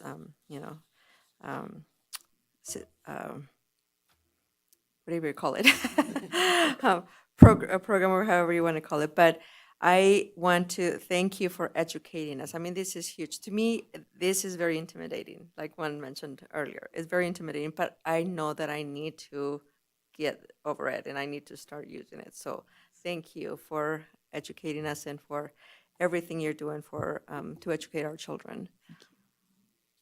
Comments? I really appreciated, somebody said the phrase during the presentation that this teaches them to assess the process versus the product. And I think that's something that carries a lot of value. One of my high schoolers, sometimes he'll come home with a writing assignment in high school and he'll be like, I have no idea what this prompt, like, I don't know what I'm supposed to write about. Or he'll start with a sentence and say, can you help me? I have a couple sentences, but I don't know where to go. And so teaching that breakdown of how to dissect a prompt and how to pull parts and pieces out of it, even if it is to get a robot to give you answers back. I think there's a lot of value in that. So I don't know, just a little feedback on there. I think it's good. And as far as next steps, we've asked Superintendent Vueling if he wants us to continue our work next year. And I think we're trying to figure out a way to move forward with continuing the cohort if these teachers are willing to come alongside and continue this work over the next school year. Definitely. Thank you. I appreciate it. It was a very good presentation. Question I have is, I think more for Mr. Fueling. Are there any AI websites that the school district doesn't allow? Like, for example, here, Carson City, not one city building you will be able to get onto ChatGPT. Not using their website. So like I it's just really tried- interesting you said that because I texted Raymond. I thought he was messing with me. I've been trying to get onto ChatGPT and Gemini, and it's blocking me, and now I know why. Yeah, because if you're on there, on any of the city buildings or offices or whatever, they don't allow you on ChatGPT. And so, and I never really asked anybody really why, but I wonder then, though, if the school district will ever get to that point where there's, certain AIs that will be using the school district, internet will not be able to access. Sure.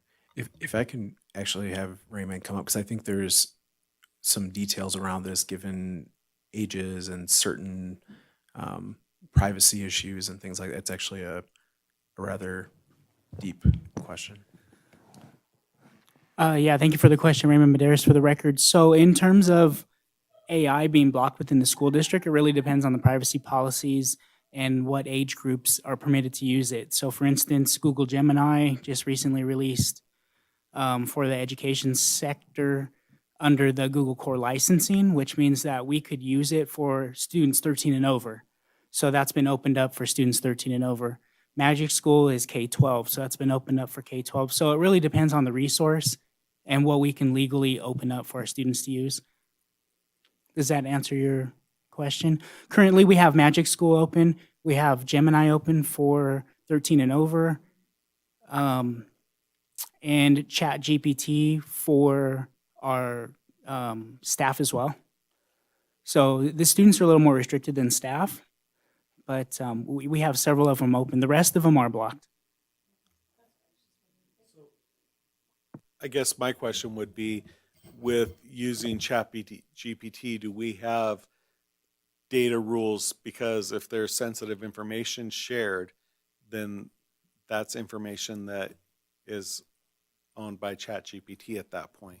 So unless we're doing the paid version, whereas Gemini is more secure from what we learned the last couple of days up in Tahoe. So I guess that is something that's important, that we have rules in place to protect personal identifiable information.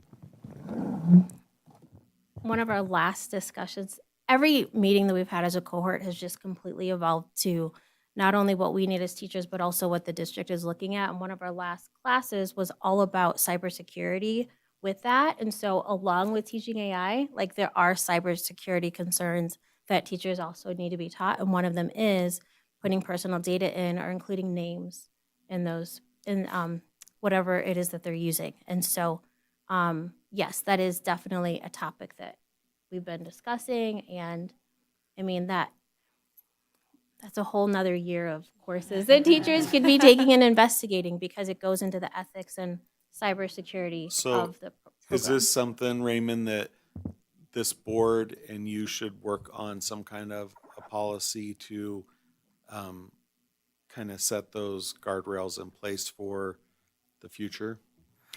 I think so. So with Mr. Fueling and the guidance that we're receiving out of this cohort, helping us kind of shape what that looks like, we could have some, additional policy around the data security piece of that. Yeah, currently the ones that are open are either paid for or like ChatGPT, we pay for our administrators that are using it with PII. Our teachers have been asked to not put that information in there and into ChatGPT because they're using the free version at the moment. And then with Magic School, that's a walled garden, so that information's secured with inside the district. And the same with Gemini. So those can be used a little more liberally.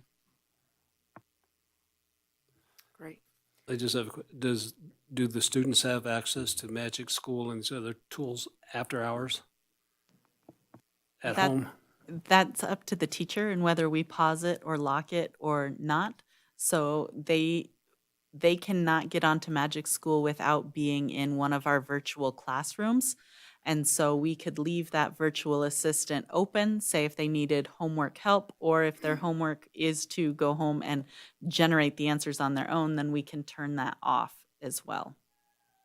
And then online students naturally would have access. Right. I would like to add to that. As I wasn't using Magic School in my classroom, some of my colleagues have been doing great things with it, and I'm kind of excited to try to implement what they've been doing so far. But that shutting off the Magic School, I've actually blocked it using GoGuardian in my classroom because when is it appropriate and for what activity it's appropriate for, and teaching the kids to regulate that. So I had a few students who were pulling up Magic School. I'm like, that's not what we're working on right now. So I blocked it. I had a conversation with them and I said, do you want me to block it? And I asked them, and they said, yeah, just take away the temptation. So. Nice. Talk about trust and yeah, working together. President Ramirez, if I could, Yes. so I really first want to thank Mary and Leanne Morris when we first started talking about this. I didn't really know what I wanted, but something, right? Because this is clearly happening, and so many districts are in very different places, and I learned that in spades up in Tahoe here over the past couple of days. But very grateful that really thoughtfully trying to put this together, and then Leanne went around to meet at different schools and talk about AI a little bit and see who would be interested. And so thankful to our teachers who voluntarily decided they wanted to be a part of this. I know we have many who are not here tonight. Tara Babula, Nancy Cole, Mark Cunha, the Chandlers, Thomas Chandler, Jenny Chandler, JP Albert, just taking time out of their personal time to really help us help themselves too. I'm sure that you learned a lot in the process, but just help us as we continue to try to wrap our heads around this. But I really feel a lot of what we have learned just from talking with other districts earlier today and yesterday. We've already come leaps and bounds ahead of many in trying to understand this and think of it in a holistic perspective as a district. So just thank you to you all for being a part of this. Yeah, definitely. I echo that. Thank you so much. That is a tremendous work that you guys are doing. So thank you.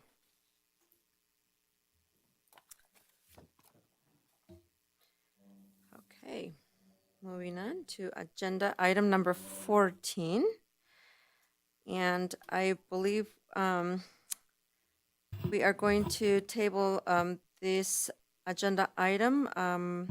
Yeah. Superintendent Fielding, would you like to elaborate a little bit on Yeah, that? I can talk to this. So we've gone through an RFP process for our food service management company, FSMC, here some months ago and have been in final, I guess, contract negotiations with them and thought we were at a final place, but after some reviews after the fact, there was still a couple items that we still needed to make modifications on. So that will be brought to the next meeting for consideration.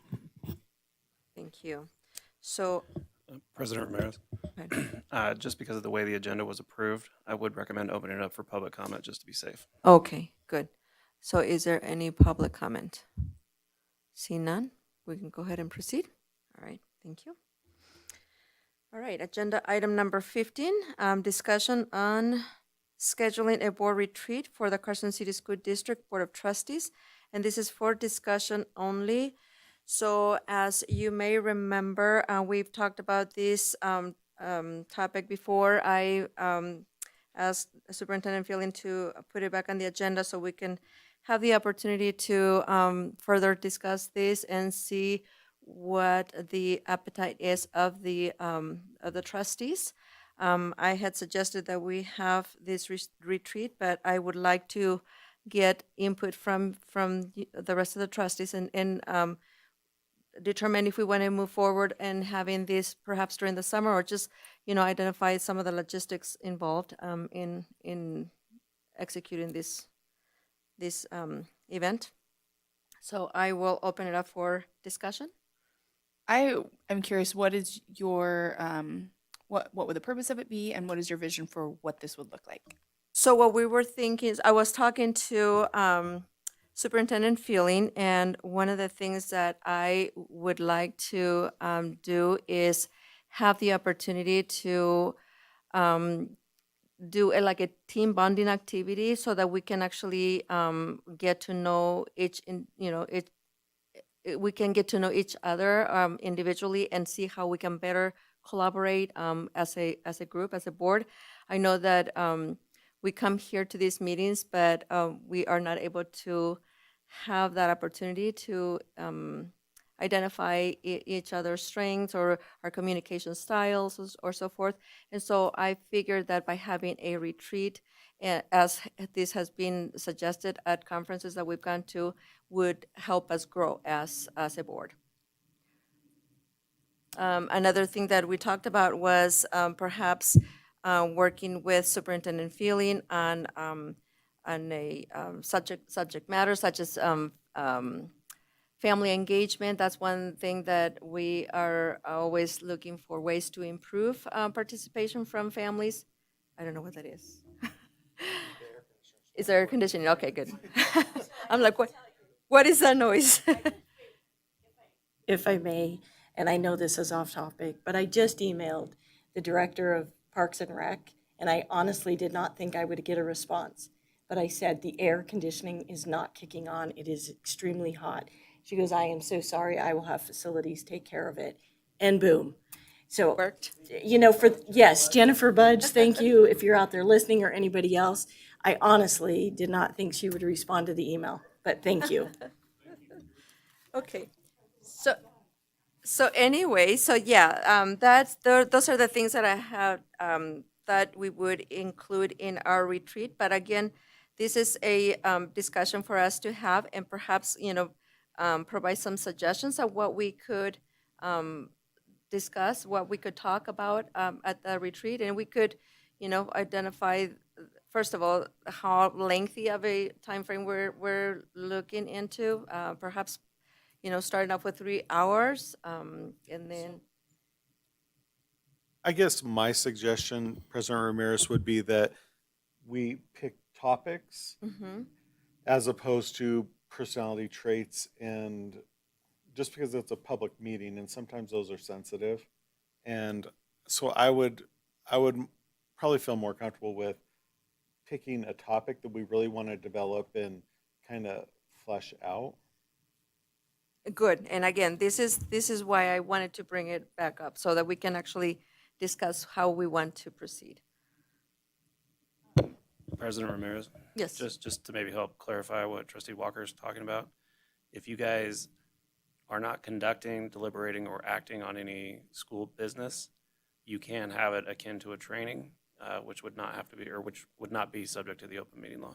So it would not need to be a public training, is that what I'm hearing? Right, only if you're gonna discuss school district business or deliberate or take action. Otherwise, it's just like going to a NASB training or anything else. It's Okay. not subject to the open meeting law. Thank you for the clarification. Okay, so, Yes, I'll start. I think, no, I think it's a great idea.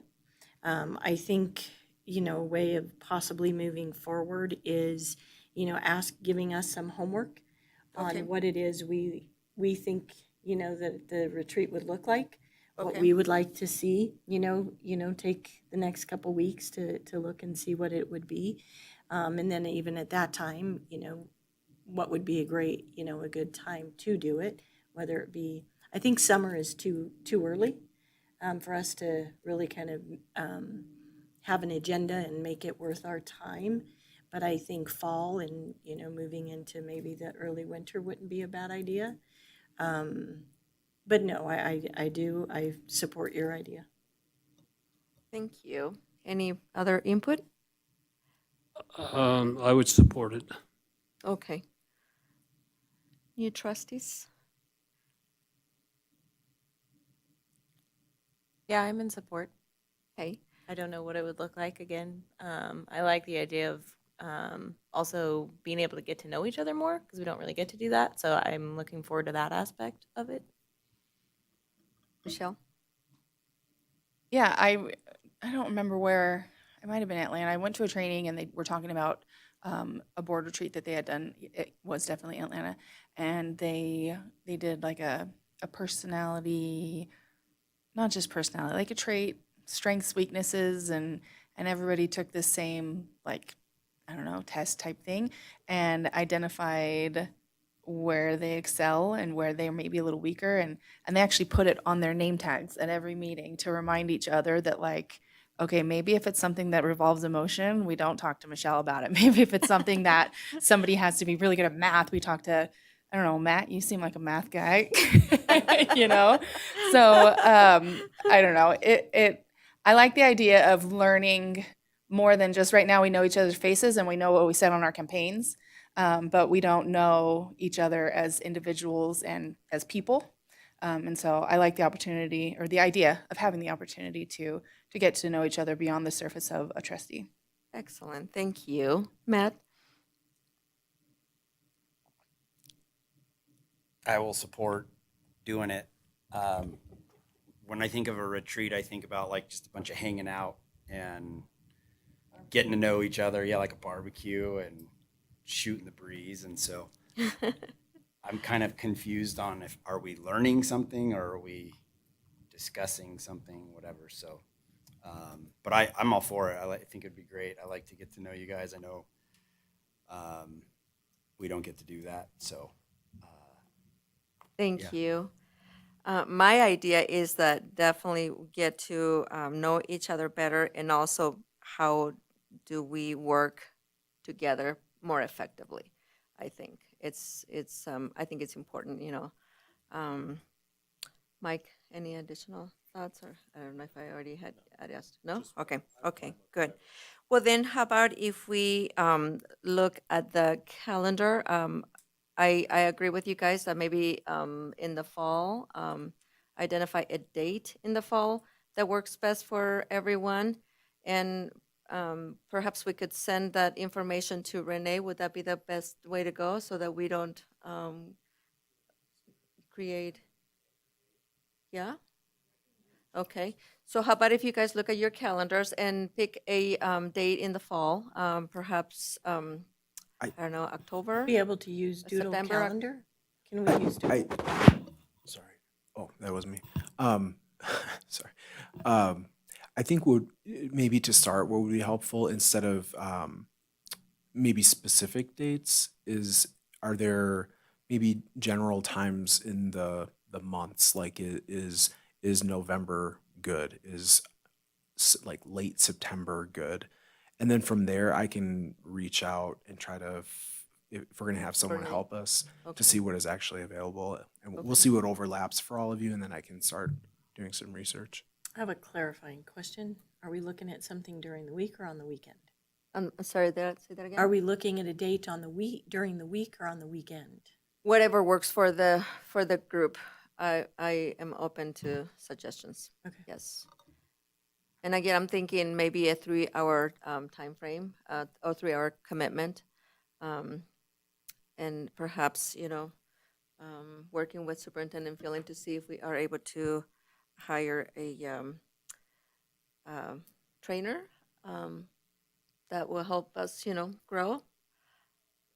We can certainly explore that option. Okay, so then that's where we will leave it at. Then we will look at our calendars. I would say perhaps beginning of October. I know that November it gets a little more. It gets busier with holidays and whatnot. So perhaps we could start looking at the first 2 weeks of October and see what that looks like, and then send that information to your office. So we'd be looking at an indoor venue then. Indoor venue, correct? Yeah, yeah. And again, I would like to hear from the group whether we want to go with a weekday evening timeframe or a Saturday morning from I don't know 9 to 11, 9 to 12, something like that. So that would be wonderful. If you guys can look at your calendars and please notify Superintendent Feeling's office. Okay, awesome. Thank you. Thank you. All righty. Any additional discussion from the board? We're good? All right, thank you, guys. All right, agenda item number 16, discussion and possible action to change the CCSD school board meeting date from Tuesday, November 11, 2025 to Monday, November 17, 2025 due to the Veterans Holiday. And this is for possible action. Do you want me to? You want I to can take speak that? to it, Okay, yeah. So so in the past, the board, agenda item 17 for consideration is the board has canceled the. Correct. Yeah. Oh, I'm sorry. Yeah. Just referencing 17 because we will be talking about potentially canceling the board meeting during the week of Thanksgiving, which we've done for a number of years. As we were then looking at the month of November, Renee caught that the first meeting in November actually falls on Veterans Day, which all schools are closed on that day. And so as we were considering that and looking for other options, it so happens that this room is pretty much booked out all over the month of November, except for Monday, November 17th. So there's really nothing wrong with that. If we're gonna have one, we still want to have that one meeting that month. The only thing that's a little strange is it's a Monday, and we generally haven't had meetings on Mondays. But we post all this. It's not. It'll be widely available that this will be happening. But that's really the question is, would we be okay with, since no one will be here, or no one in the district will be here on Veterans Day, that Tuesday, changing the date. Ultimately, it may even be beneficial because it's kind of midway through the month then of, because we wouldn't be having that second meeting potentially. How does everyone feel? I personally feel that it would be a good idea to have one meeting. It would give us the opportunity to have that one meeting that month, and it would be in between the scheduled meetings. Go ahead. I'm ready to make a motion if there's You no are ready further- to make a motion? Yeah. Oh, okay, perfect. I move that the Carson City School District Board of Trustees change the Carson City School District Board meeting from Tuesday, November 11th, 2025 to Monday, November 17th, 2025 due to the Veterans Day holiday. Okay, so motion by trustee Varner, second by trustee Walt. Any board discussion? See none. Any public comment? See none. All those in favor? Aye. Any opposed? Motion carries. Thank you. Agenda item number 17, discussion and possible action to cancel the November 25th, 2025 school board meeting. And this is also for possible action.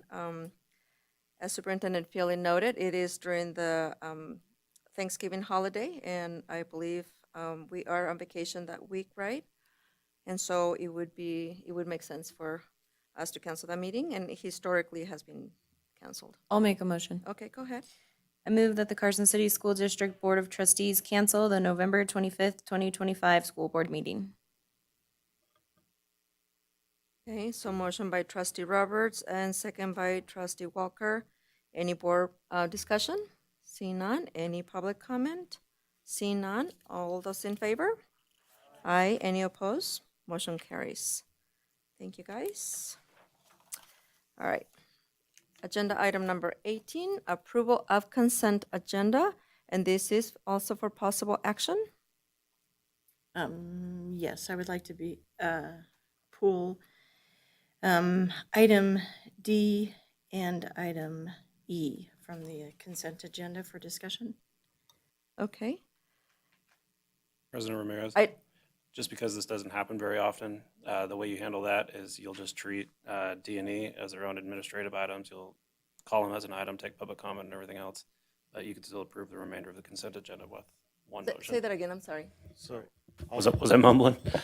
Sorry. The way you'll handle that is items D and E will just be treated as their own separate administrative items. Separate. So you'll call them discussion, public comment on each one. Okay, gotcha. Okay. So I'll move that we approve items A, C, and E from the consent agenda. I think it was D and E that were pulled, so it'd be A, B, and C. D and E, correct? So I move that we approve A, B, and C from the consent agenda.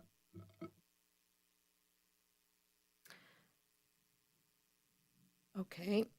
Any board discussion? Any public comment? See none. All those in favor? Aye. Any opposed? Motion carries. And I'm sorry, you said to do both at the same time?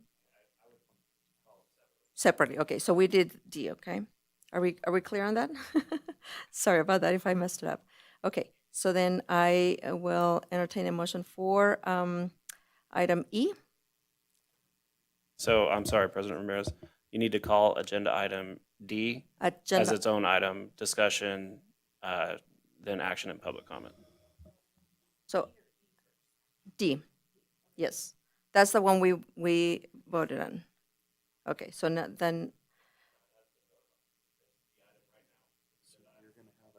Okay, right. Okay, all right, let's try this again. Okay, so we're going to discuss agenda item number 18D, approval of renewal application for CCSD distance education for 2025 through 2028. And this is for Action. yeah, this is for discussion. This is for discussion. It's for action. I'm sorry. I am so confused. Okay, sorry. This is for action. It's in a. Go ahead. So I can speak to it. Okay. So go ahead. yeah, Go ahead. I'm the presenter. So so what you have there in item D, the renewal application for our distance education program for the next 3 years. So the Nevada Department of Education requires the Carson City School District has been running a distance education program, which is in my mind kind of an older term, but it's an online education program for many years. So every 3 years, we have to apply to the Department of Education with our program to get approved by them. So the program, the application that has been included, other than dates on here and some changes in the classes that the Department of Education, if I recall, actually recognizes. Those are the only two things that have changed since the last application. So it's been 3 years. So this is a every 3-year item that comes to the board. If there were any significant changes to the program or what we were offering or planned on doing, this would have been a regular agenda item for the board to consider. But due to the not really having any substantive changes, that's why it was put into the consent agenda. Okay. Any board discussion? So what caught my eye is that the application was supposed to be submitted by May 31st of 2025. And so, so when I was looking at, is there going to be any negative implications towards that if we're submitting it, if we sign it here today on June 10th? Two.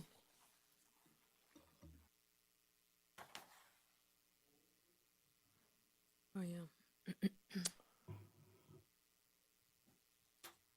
If you could, Mrs. Fuson, thank you.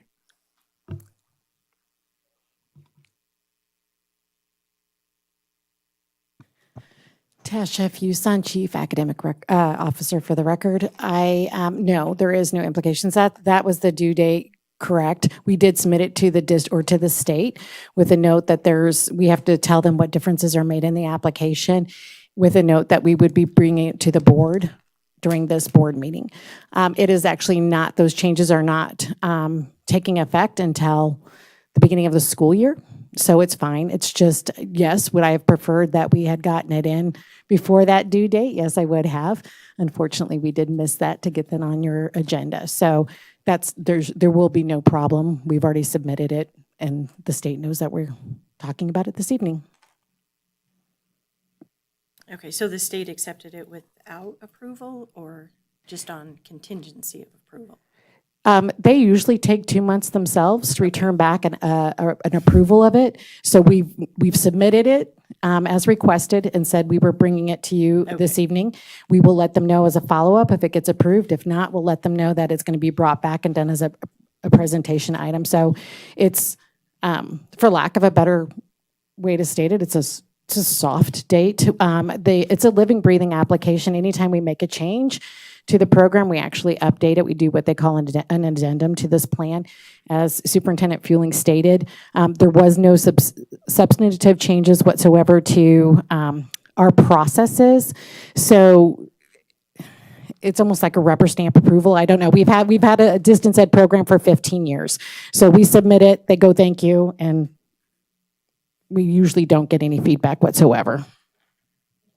And it's routine, and that's why we have it on the consent agenda. It's just something that we normally do. Are you good, Molly, with that? Yep, okay. Any other questions or comments? No? Okay. Then at this moment, I will entertain a motion. I move that we accept item D in the consent agenda. Second. Okay, so moved by trustee Walker, second by trustee Varner. Any board discussion?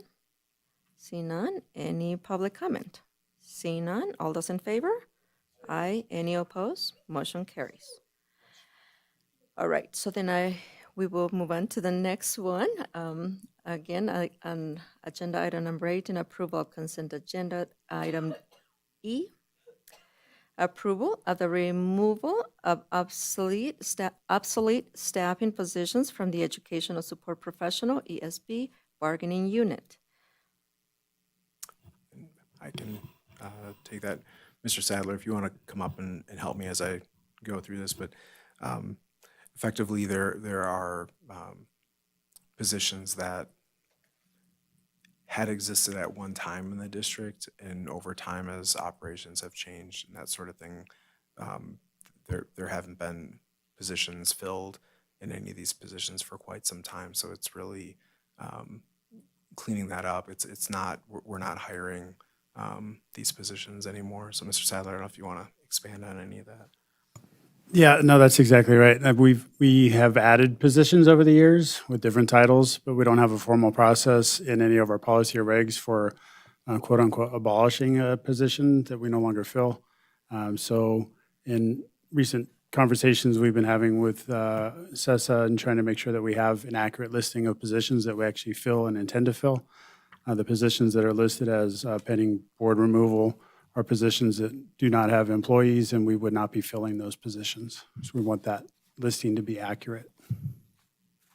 Okay, any board discussion or comments? Yeah, so if I could, if we could just kind of go through and then just let me know or let us know.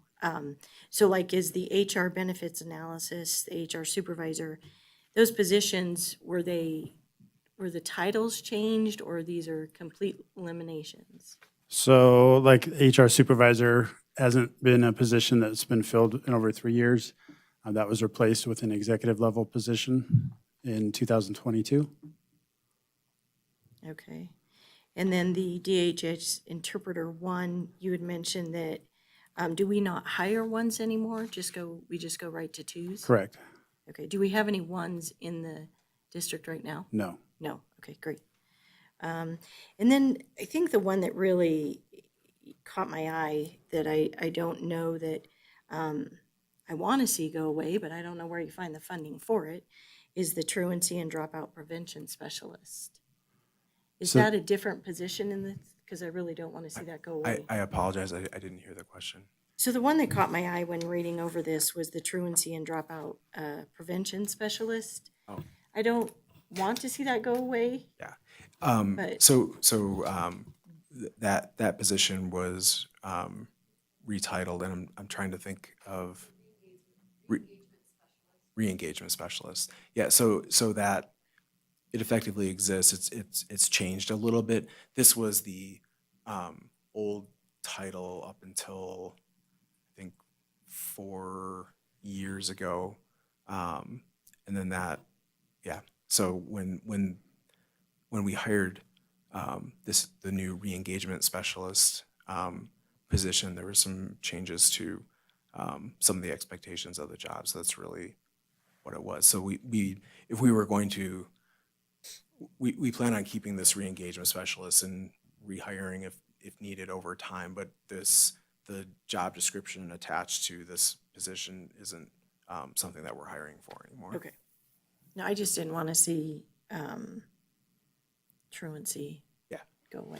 Okay. And some, as I said, some of these have changed. So like, this is just the positions that are no longer needed, they're obsolete.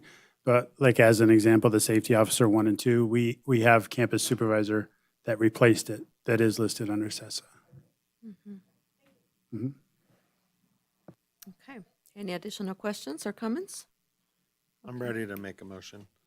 I'll move that we approve consent agenda item E as submitted.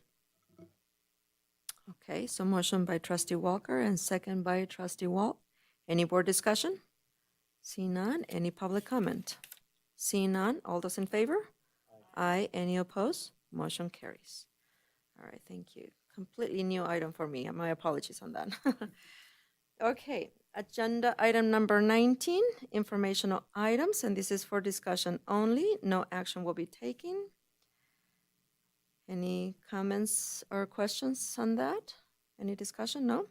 Okay. Agenda item number 20, request for future agenda topics.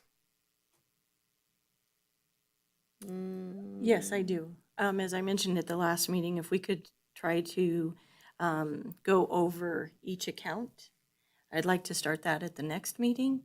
And if possible, we can maybe go over, I'm just looking at the budget, gathering one of the largest. So the largest line item looks like it's beyond bonds, would be special education. So if we could, I would like to be able to go, month by month, each meeting once a month, and go through the funds that the school district has, detailed, not just what's in our budget.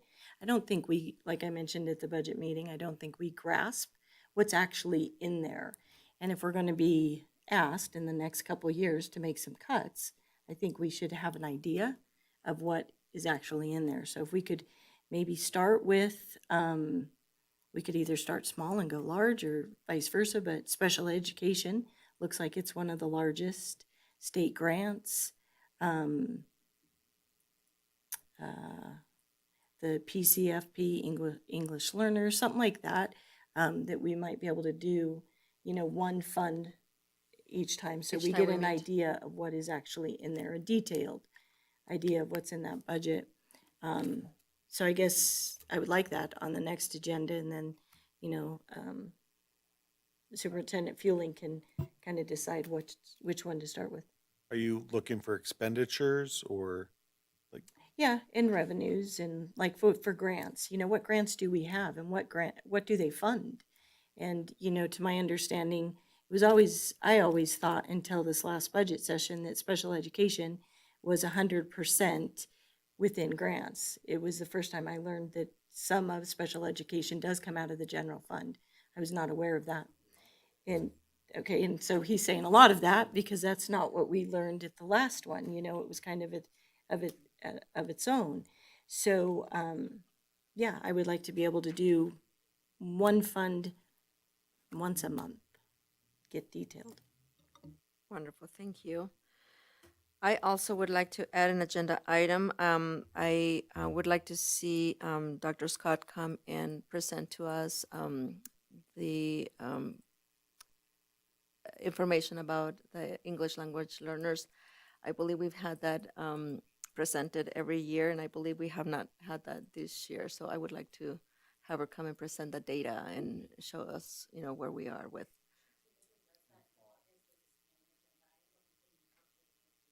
Say, in August. August is fine. Yeah, absolutely. Thank you. Yep. Okay, great. I have something. Yes. In the near future, I don't know if it has to be on this next one, but what I'd like to do is have an update on EDU staff, cost versus cost savings, the effectiveness of the program. If we've had more applications for substitute teachers, et cetera, just kind of gives an overview of how the program's working. Wonderful. Okay, very good. Any additional items? No? Okay. Within agenda item number 21, adjournment. Thank you so much, everyone.